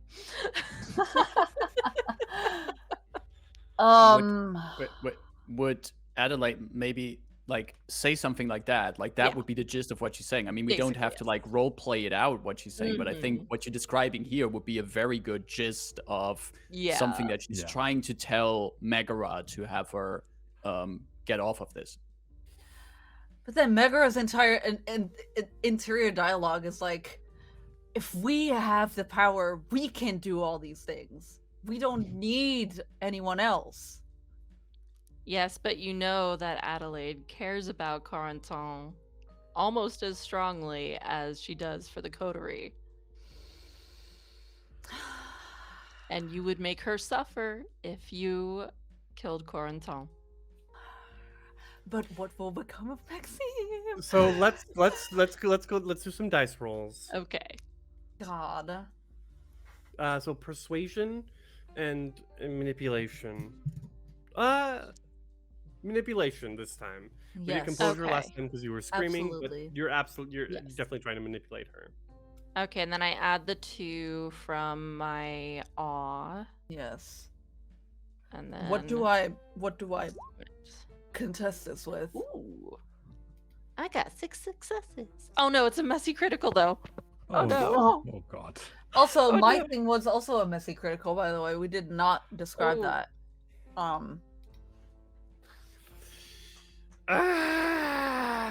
Because how does my messy critical get into play here? Your messy critical is affecting one of your advantages. Messy crit can incur a stain, break the masquerade, or damage your advantages, your backgrounds. Uh-huh. You've attacked the prince, Meg, in a very unexpected way. I think you're losing 1 dot in status. Okay. We had you at Ancilla, but this lack of foresight shows that you are still ever much still a neonate. Yes. For Adelaide, though, this feels a lot more personal. Yeah. I'm gonna throw another stain, Adelaide, Oh no! because I I'm want at to stack those. 3. I want to stack those so hardcore. No. So, Meg, do you want to roll against this check, or do you want to accept the 1, 2, 3, 4, 5, 6 successes Adelaide got on this attempt to change you? What would the roll against this be? We go with composure and resolve once more. Composure and resolve being 5. I would have to have a crit. And basically waste no single dice. Mhm. Yes. And I can't willpower reroll because this is PvP. But I think that Meg would try to resist this. Okay. So I think that I will roll. But if it's not right, it's not right, but it's okay.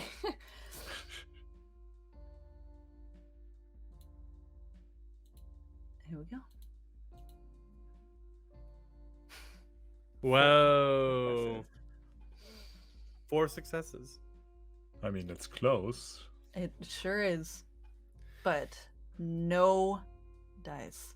I'm gonna grab the camera here now. Okay. Me fucking axe over my head.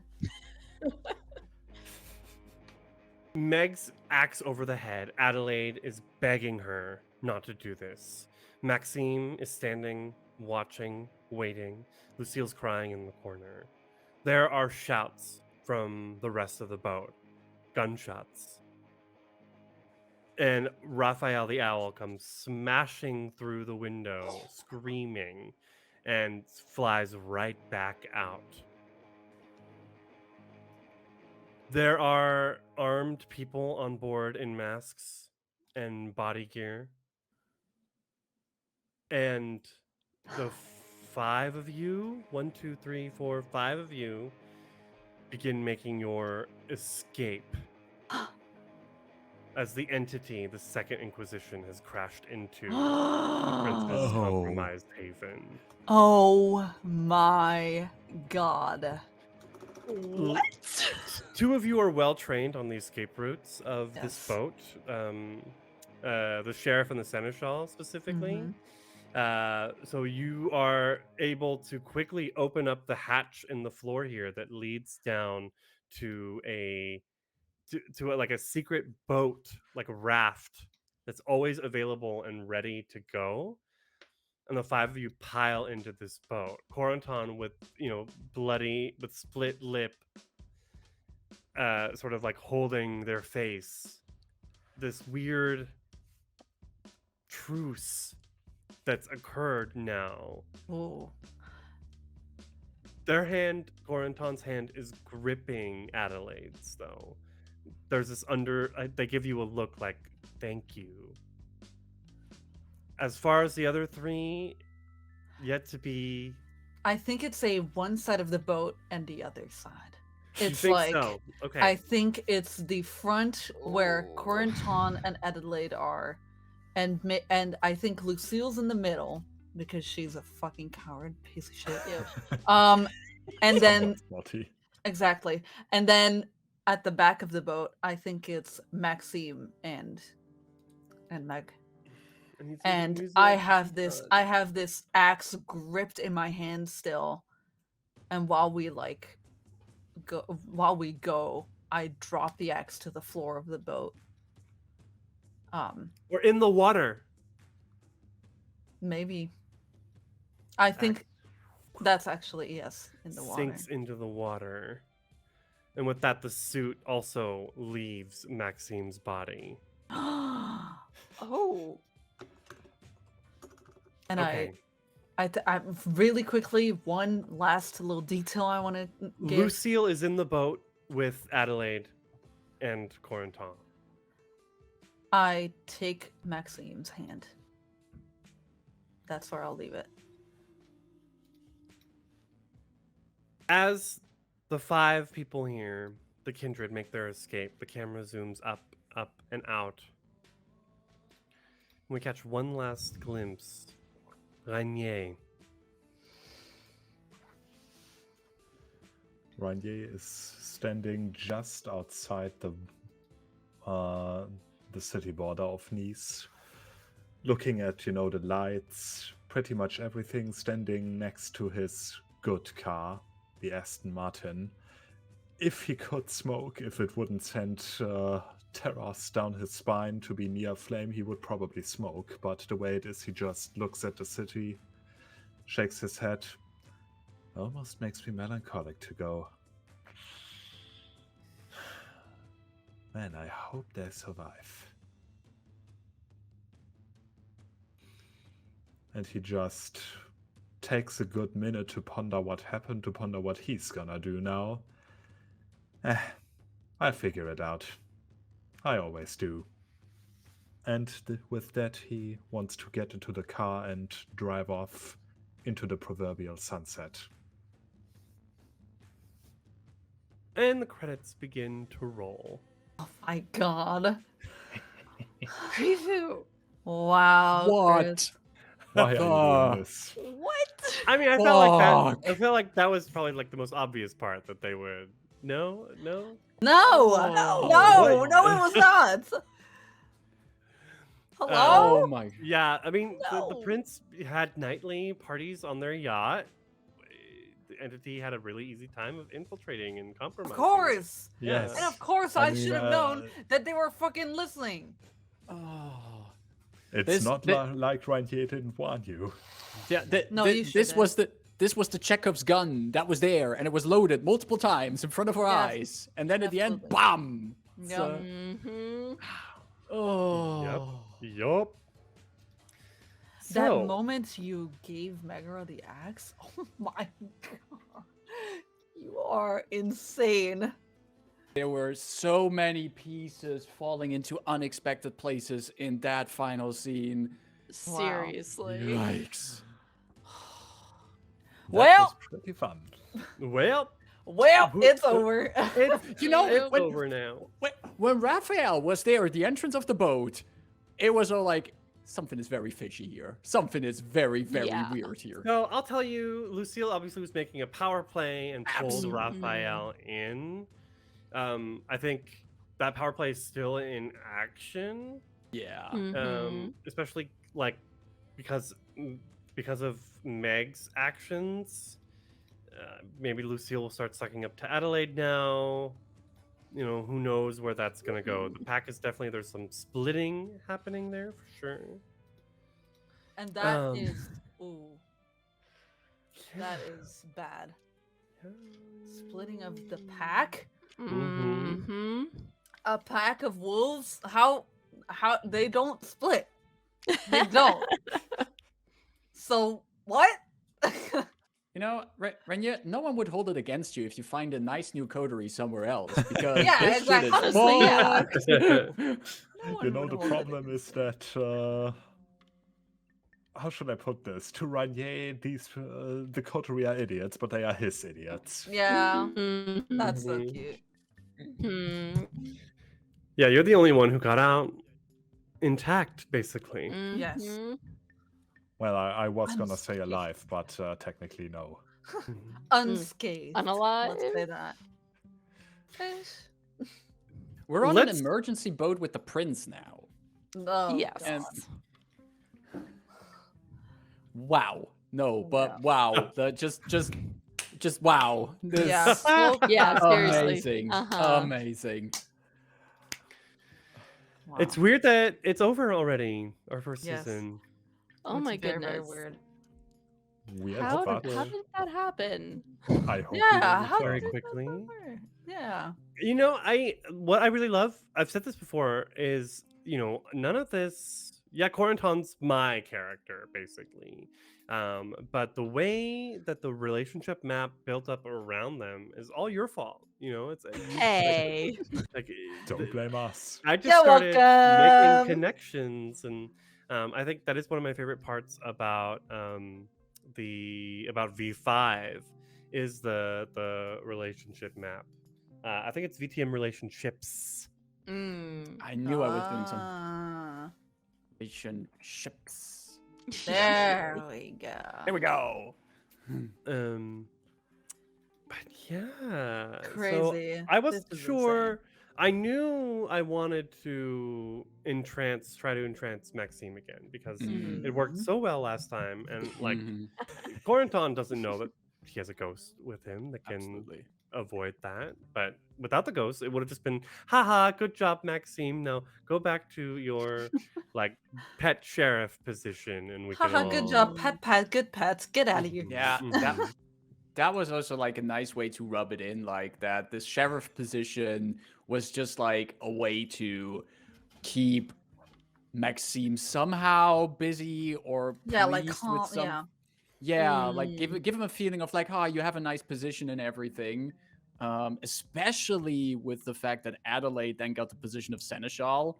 Mhm. Yeah, that was great move on the parts of Corenton. Mhm. Mm. Just a shame I had a ghost in my head. I mean, they Yes. are prince for a reason.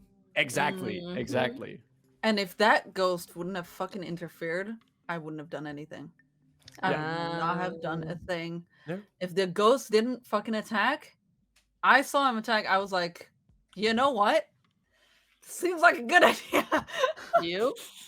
Yeah, but also with Lucille in the room, like when the Like- prince also said that Lucille was telling on us, or that she was plotting something, the moment that we started fighting and that Mac called out to Lucille, I was really saying like, okay, what's gonna happen? Because if Lucille and Mac are both going to also now like take this opportunity to take the prince down, this could have been over very, very quick. But Lucille being put there as like, oh, I really didn't I didn't expect it would go like this. I don't know what to do right now.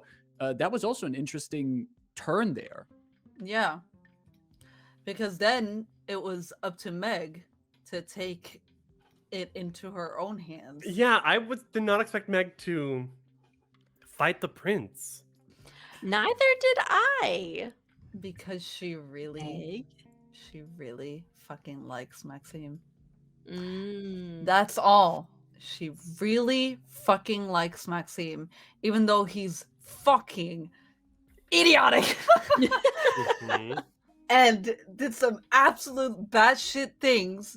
The thing that he said back in the apartment about getting the coterie more, or the pack more power and all that stuff, it kind of got in there and it kind of stuck, and she was kind of like, that sounds delicious. That kind of sounds a little bit delicious. So yeah, Oh man. that's why she was like, I really respect Maxime, and two, that kind of sound good. So let's go at it. Like, yeah. Really interesting to see how this is going to change dynamics in these. Like also the assuming that, I mean, the entity made their move at the end there, and if they're that ballsy to make these kind of moves, what does it not just mean for Nice, but also for the other cities at the Côte d'Azur? What does that mean with the Council of Princes that we have along the coast here? Yes. Does that mean that we maybe have to look more into working together with other domains against the entity? I feel like there's a bit of also the scope will be different for any kind of coming chapters of this, and that sounds delicious in my mind. So Yeah. I'm betting my left foot that the other princes have something to do with this. Either they have a mole somewhere, or they are, scheming in the background, and everything comes together as they anticipated. Like One way or another, they are in Girl. this. I will say the Camarilla, they have made epic mistakes manipulating the Inquisition before. Right. So that, yes, history would say, just to agree with you, Henrik, that yeah, there are other princes behind this, but it would be a huge mistake to assume, and maybe they are making a huge mistake. It's very possible, but to assume that they can Exactly. manipulate the Inquisition again, I don't know. I But mean, girl, if there's one thing vampires are, it's arrogant. there Yeah. you go. Besides, to Mhm. them, Mhm. it might be a useful play to make. Either Mm. they lose Corentin as a, let's call it, rival, for lack of a better term, or they manage to use them to dispose of part of the Inquisition. Either way, it's win-win. Mhm. Right. Girl, scam likely. That's that's that's it. Oh god, Oh. this reeks in all places. Vampire So- politics are really fucking weird. Yes. Mhm. Over complicated, over convoluted, all of that. Exactly. I would like to ask, what was something you really enjoyed from this chronicle, and something that you think could have gone better, perhaps? This is a little constructive criticism for me as a storyteller. If I may start. Yeah. I think what could have gone better is maybe a little bit more hunting scenes. Mm. Because I personally love those. I want to see where they get their blood, from who, and how exactly. Okay. I love getting into that, and I did see a lot of that with other party members. I didn't do that with me necessarily as much, which I find I'm disappointing is such a big word, but I'm like, I wish I had a little bit more feeding scenes. That's Okay. all. Okay.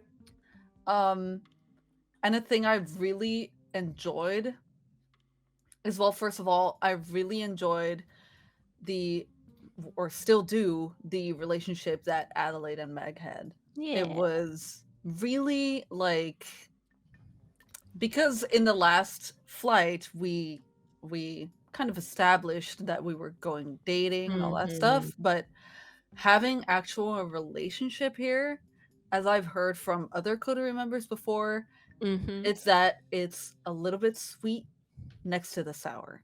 Yeah, like there's so many stressful, like vampire political things going on, and then you have just Exactly. a couple of light, cute moments, Yes, and it takes a little bit of that pressure away. absolutely. It's a chaser to the shot. Yep. And that's what I really, really enjoyed about this chronicle, I think.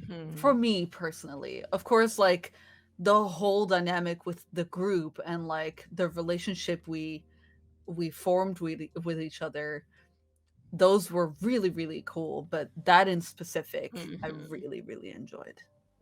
Yeah, same here. I enjoyed it. Y'all's relationship. It's nice. It really is. Aw. Any Good other suggestions, criticisms, compliments, complaints? You're beautiful, darling. Good compliment. I think for this chapter at the beginning, I think we first had to find our footing again a bit. And I wasn't really sure. For example, in our prologue, it was pretty quickly sure, like, okay, this is going to be the plot for this chapter, and you had something to work towards. I think for this chapter, we were a little bit more loosey-goosey at the start, and it took some time for a main plot to come out of this, which was also, I think, due to that in this chapter, we were kind of having a bit of a fractured coterie in some regards, which I liked because it was a nice contrast with one of our tenets. because then we could also challenge that tenet. And I think one of the good things about chronicle tenets is that they sometimes have to be challenged. For example, in today's session, when you asked Krifu, like, is anyone here actively suffering, to remind us of that tenet, that was really good. And I think that also leads me into what I liked about this chapter, is that we got to see a different dynamic from the coterie. And at the end, even when it seemed like, oh, it all falls apart, I mean, dear viewers, you're not seeing this, but in our group chat, we're talking about like, oh, there's this risk that the coterie is falling apart and everything. But then having a scene like today where we're just talking, saying goodbyes to each other, but also noticing that the coterie, in as far as kindred can, like each other, that made that conflict we had earlier in this chapter all the more valuable, because in the end we kind of also found back to each other. And I think Yes. that's maybe my favorite part of this chapter, that it was a mess. Some of us were idiots, but in the end we found back together, and there's unity in the coterie. Yes. Unity in more ways than one. Ay, Unity in Dios all the right mío. and wrong places. I'm so sorry. Oh I God. mean, I can only add to that. I really like the structure, how the whole chapter was flowing. Enjoyed that very much. As Krifu, I'm saying, as Individual already said, it at the beginning we had a bit less cohesion than probably would have been appropriate, but I mean, that's the way it is. Not everything is there for story's sake. Sometimes things just happen.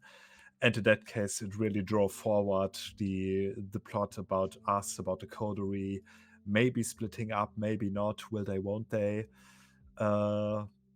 If there's anything I would probably do different next time, I would personally prefer to play a bit more with the tenets, both of the coterie and the characters, because I feel they make for very interesting roleplay, and it was used, but only sparingly.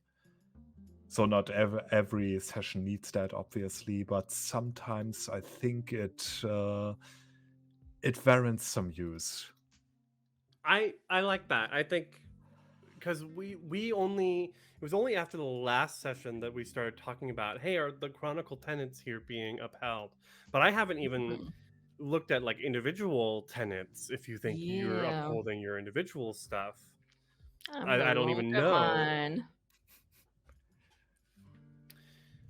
Okay, yeah, but yeah, and tenets are really. I like that. Thank you. Of course, and I mean that's just a minor nitpick. Anything else anyone wants to highlight?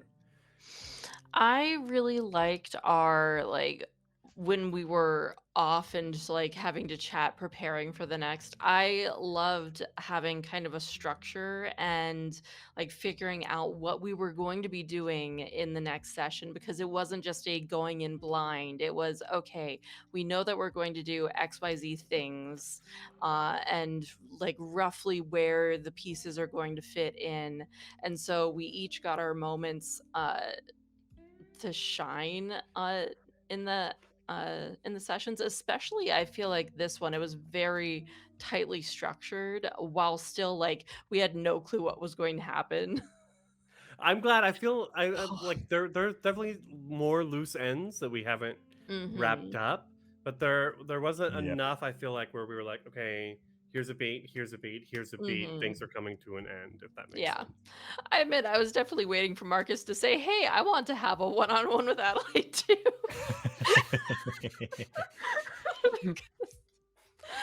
But you know. I want to talk about stains. So Adelaide, I'm pulling up your character sheet. Not me this time. Not me. There Not we me this go. time. Adelaide, you have 7 humanity. Yes. You took 3 stains. Which means which means you do not get a roll. Oh, okay. It means Yeah, you that's right. automatically, because you only have 3 empty boxes in your humanity track, Normally, you would start from the right and like mark that's a stain, that's a stain, that's a stain. And whatever empty boxes you had in between humanity and your stains, you would roll that to see if you felt guilty, if your conscience felt guilty. Okay. With 3 stains, you have no empty boxes, which means you Mhm. don't feel guilty. You remove 1 humanity. Okay. All of this, the ghouling, the suffering, the way you fought with Meg, I think that depending on how you feel about her and her what she was doing and all of this, it has jaded you. Okay. So you're down to humanity 6 now. Okay. To be And fair, the this average is- human is at 7, so Mhm. you know, There you you're go. Yeah. but still. And this is also a very interesting point that you bring up about that her convincing, and of course our absolute values now clashing. Like Mhm. the prince is like very dear to her, however I just tried to kill them.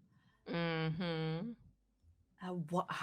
What is that gonna do to our relationship? I'm very, very interested. I'm very, We're very interested. gonna have to talk about that. Yeah, we're gonna Max, have to have some relationship therapy. Maxime, you have 1 stain. I I'm do. gonna ask. You have been for most of the chronicle, kind of working against the coterie. Absolutely. Yeah. Do we want to call that a stain against that chronicle tenet? The people united can never be divided. I mean, it makes total sense to add So that as well. we're gonna put you at 2 stains, which gives you 1 die to roll. That is correct.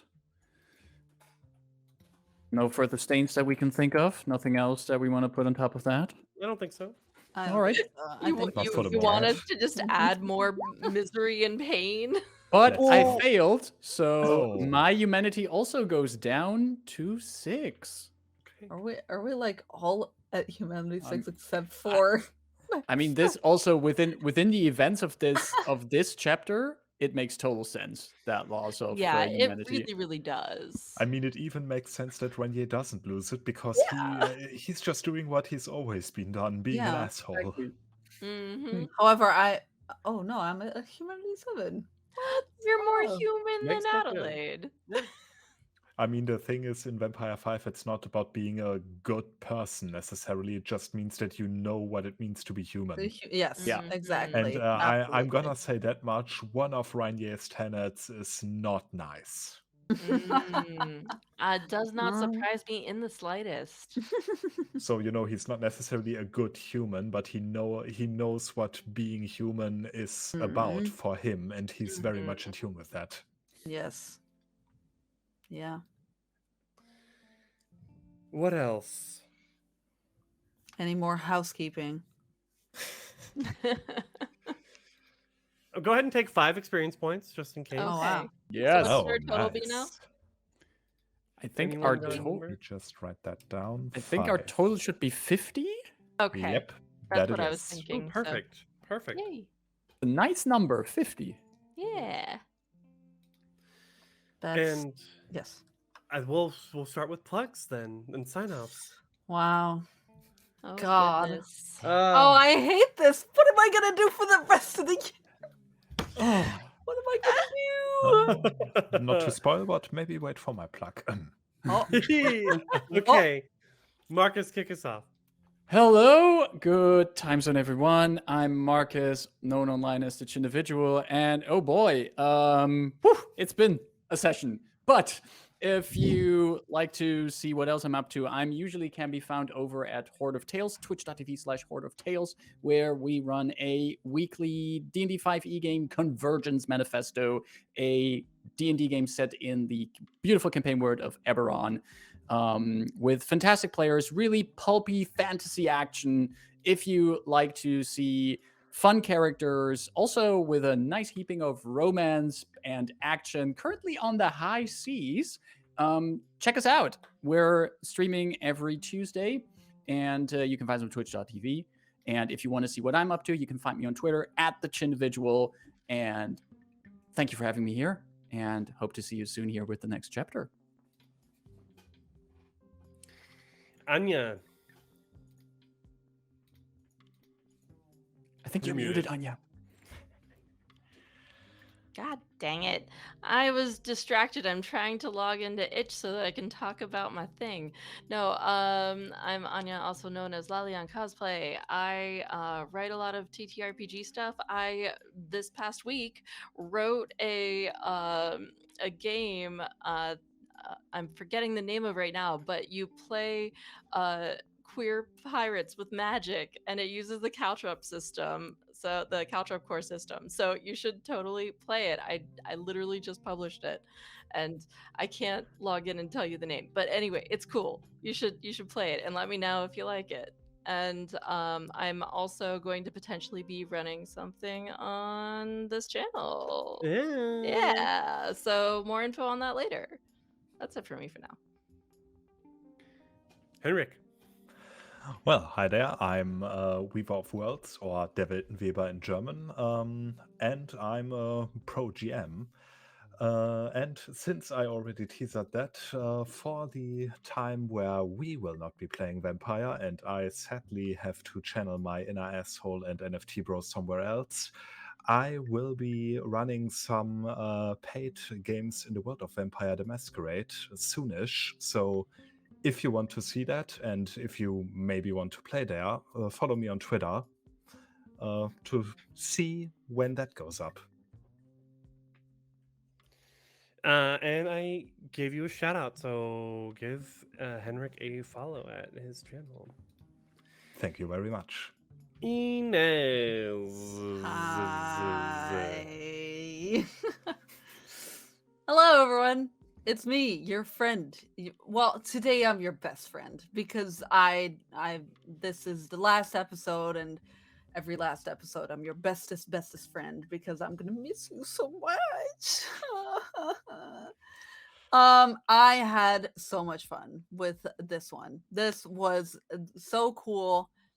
My dream of being a big bad wolf came true. It was really fun. I really hope we get to see more of Meg really soon. But until then, you can find me everywhere on the internet at xxsuccubusgf, XX, or just succubusgf. My face is everywhere. It's very easy to find me. Let's see. The TikTok and Twitter are most active. TikTok is getting very cool. I love it. I hope you come check it out because I am a starving creator. So please, I'm begging, I'm begging you. Yeah, Twitter is where I retweet when I go live and stuff. And sadly, that won't be on Thursdays here anymore. So if you have a place, if you have a place where I can stay, swear, please. No, if you have like, I don't know, a cool game that you want to run and you need a player, hello, I can be your trans representation at your table. I would love to be. Yeah, I love playing games. So if you have a cool game and you want me to play there, then hire me. Send me a message on my Twitter, maybe, or on TikTok. I don't care. Do something. Let's see. What else do I have this week?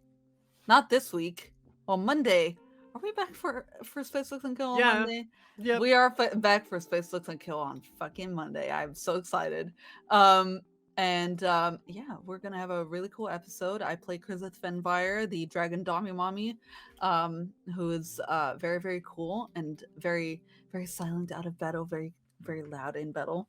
It's gonna be very cool. Come check that out. And Yeah, we just got go ahead. bombed from outer space. Oh yeah, so- we getting bomb drops on us. So yeah, That sounds scary. yeah, Yes, it you is. do. I'm very by a fucking white scared. dragon in Yeah. a starship. Yeah, Yeah. it's I love just daily Starfighter. business. It's just business as usual. So, God.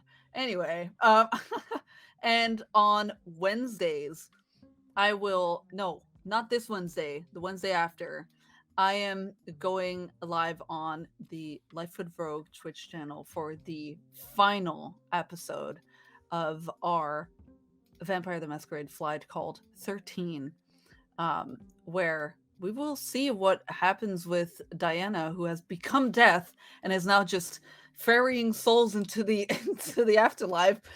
And also, yeah, don't worry about it. I see confused looks around the table. Don't worry about all that. It's cool. And we'll see what happens with Letitia, who is supposedly building the third city of Enoch. So don't worry about all that. You know. I love Um, that you just repeatedly like, don't worry about it. It's fine. yeah, no, don't worry We're about it. good. Fine, Together fine. with maybe you know like a certain god of witches. You know, it's fine. Don't worry about it. Mhm. It's cool. So one called Lilith, maybe. You know, it's fine. No, don't worry about it. So I'm very excited, but also very scared. But come check that out. It's gonna be really fun. Yeah, I love you so much. I hope you take a lot of care, and that you may have good vampire games, and that you may smack the shit out of a prince. Yep. Yeah, so What about hello. you? Hello, Yes. I am Crifu Bernal. You can find me online at Crifu Bernal. I am a producer here at Manapot. I'll be back on Monday with the Space Flicks and Kill and Inez. And then on Friday, we've got another EU happy hour led by GM Hedgehog, Yay! running some Hedgehog. D&D. We're going to be doing a Cool. very Scooby sort of session. Ooh, ruh-roh. I'm playing like a Eladrin Shaggy type. Oh, Mhm. I'm here College for of it. Swords bard. We'll see how cool. that goes. And in 2 weeks, you can find most of us at Uh-huh. RinCon in the Yeah. Netherlands, or Roll Initiative Con. Yes. Posting a link in the chat.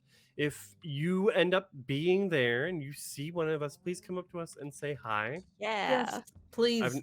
That would be so cool. That would be. I've so never had cool. that happen. That would Yeah. be so cool. Would be Please come up amazing. to us and say, "I Wait. recognize you from the vampire show." We, we promise we're nicer than our characters in this game. Yes, I please. don't know. Speak for I think yourself. Adelaide's pretty nice. Yeah, you're definitely nicer.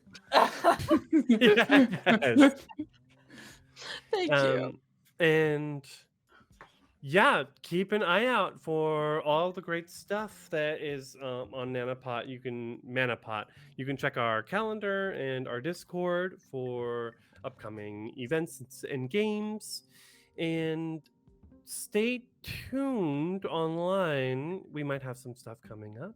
I know my hiatus time is coming soon, so this marks the first of my 3 actual play streams that are winding down now in the next 2 months, so that I can catch a break. Yes, Um, as you deserve it so much. yes, Exactly. thank you so much. Yep. And we're gonna go ahead and raid over to Vancouver by Night, where they're Then it playing means some it more. ends. Don't do that. Ah! They're playing some more Wraith, it looks like. With friend of Horde of Tales, I noticed Abby. She was also over on Horde of Tales. She was. She was So indeed. I love seeing those Venn diagrams of players like pop up everywhere. So until then, Kindred, the nights are growing short, the days are growing long. Protect yourselves. Keep your coterie members close. Make sure your touchstones stay alive. And we'll hopefully see you when vampire season rolls back around again later this year. We love you so much. Bye. Bye. Bye. Mwah, mwah, mwah, mwah, mwah, mwah.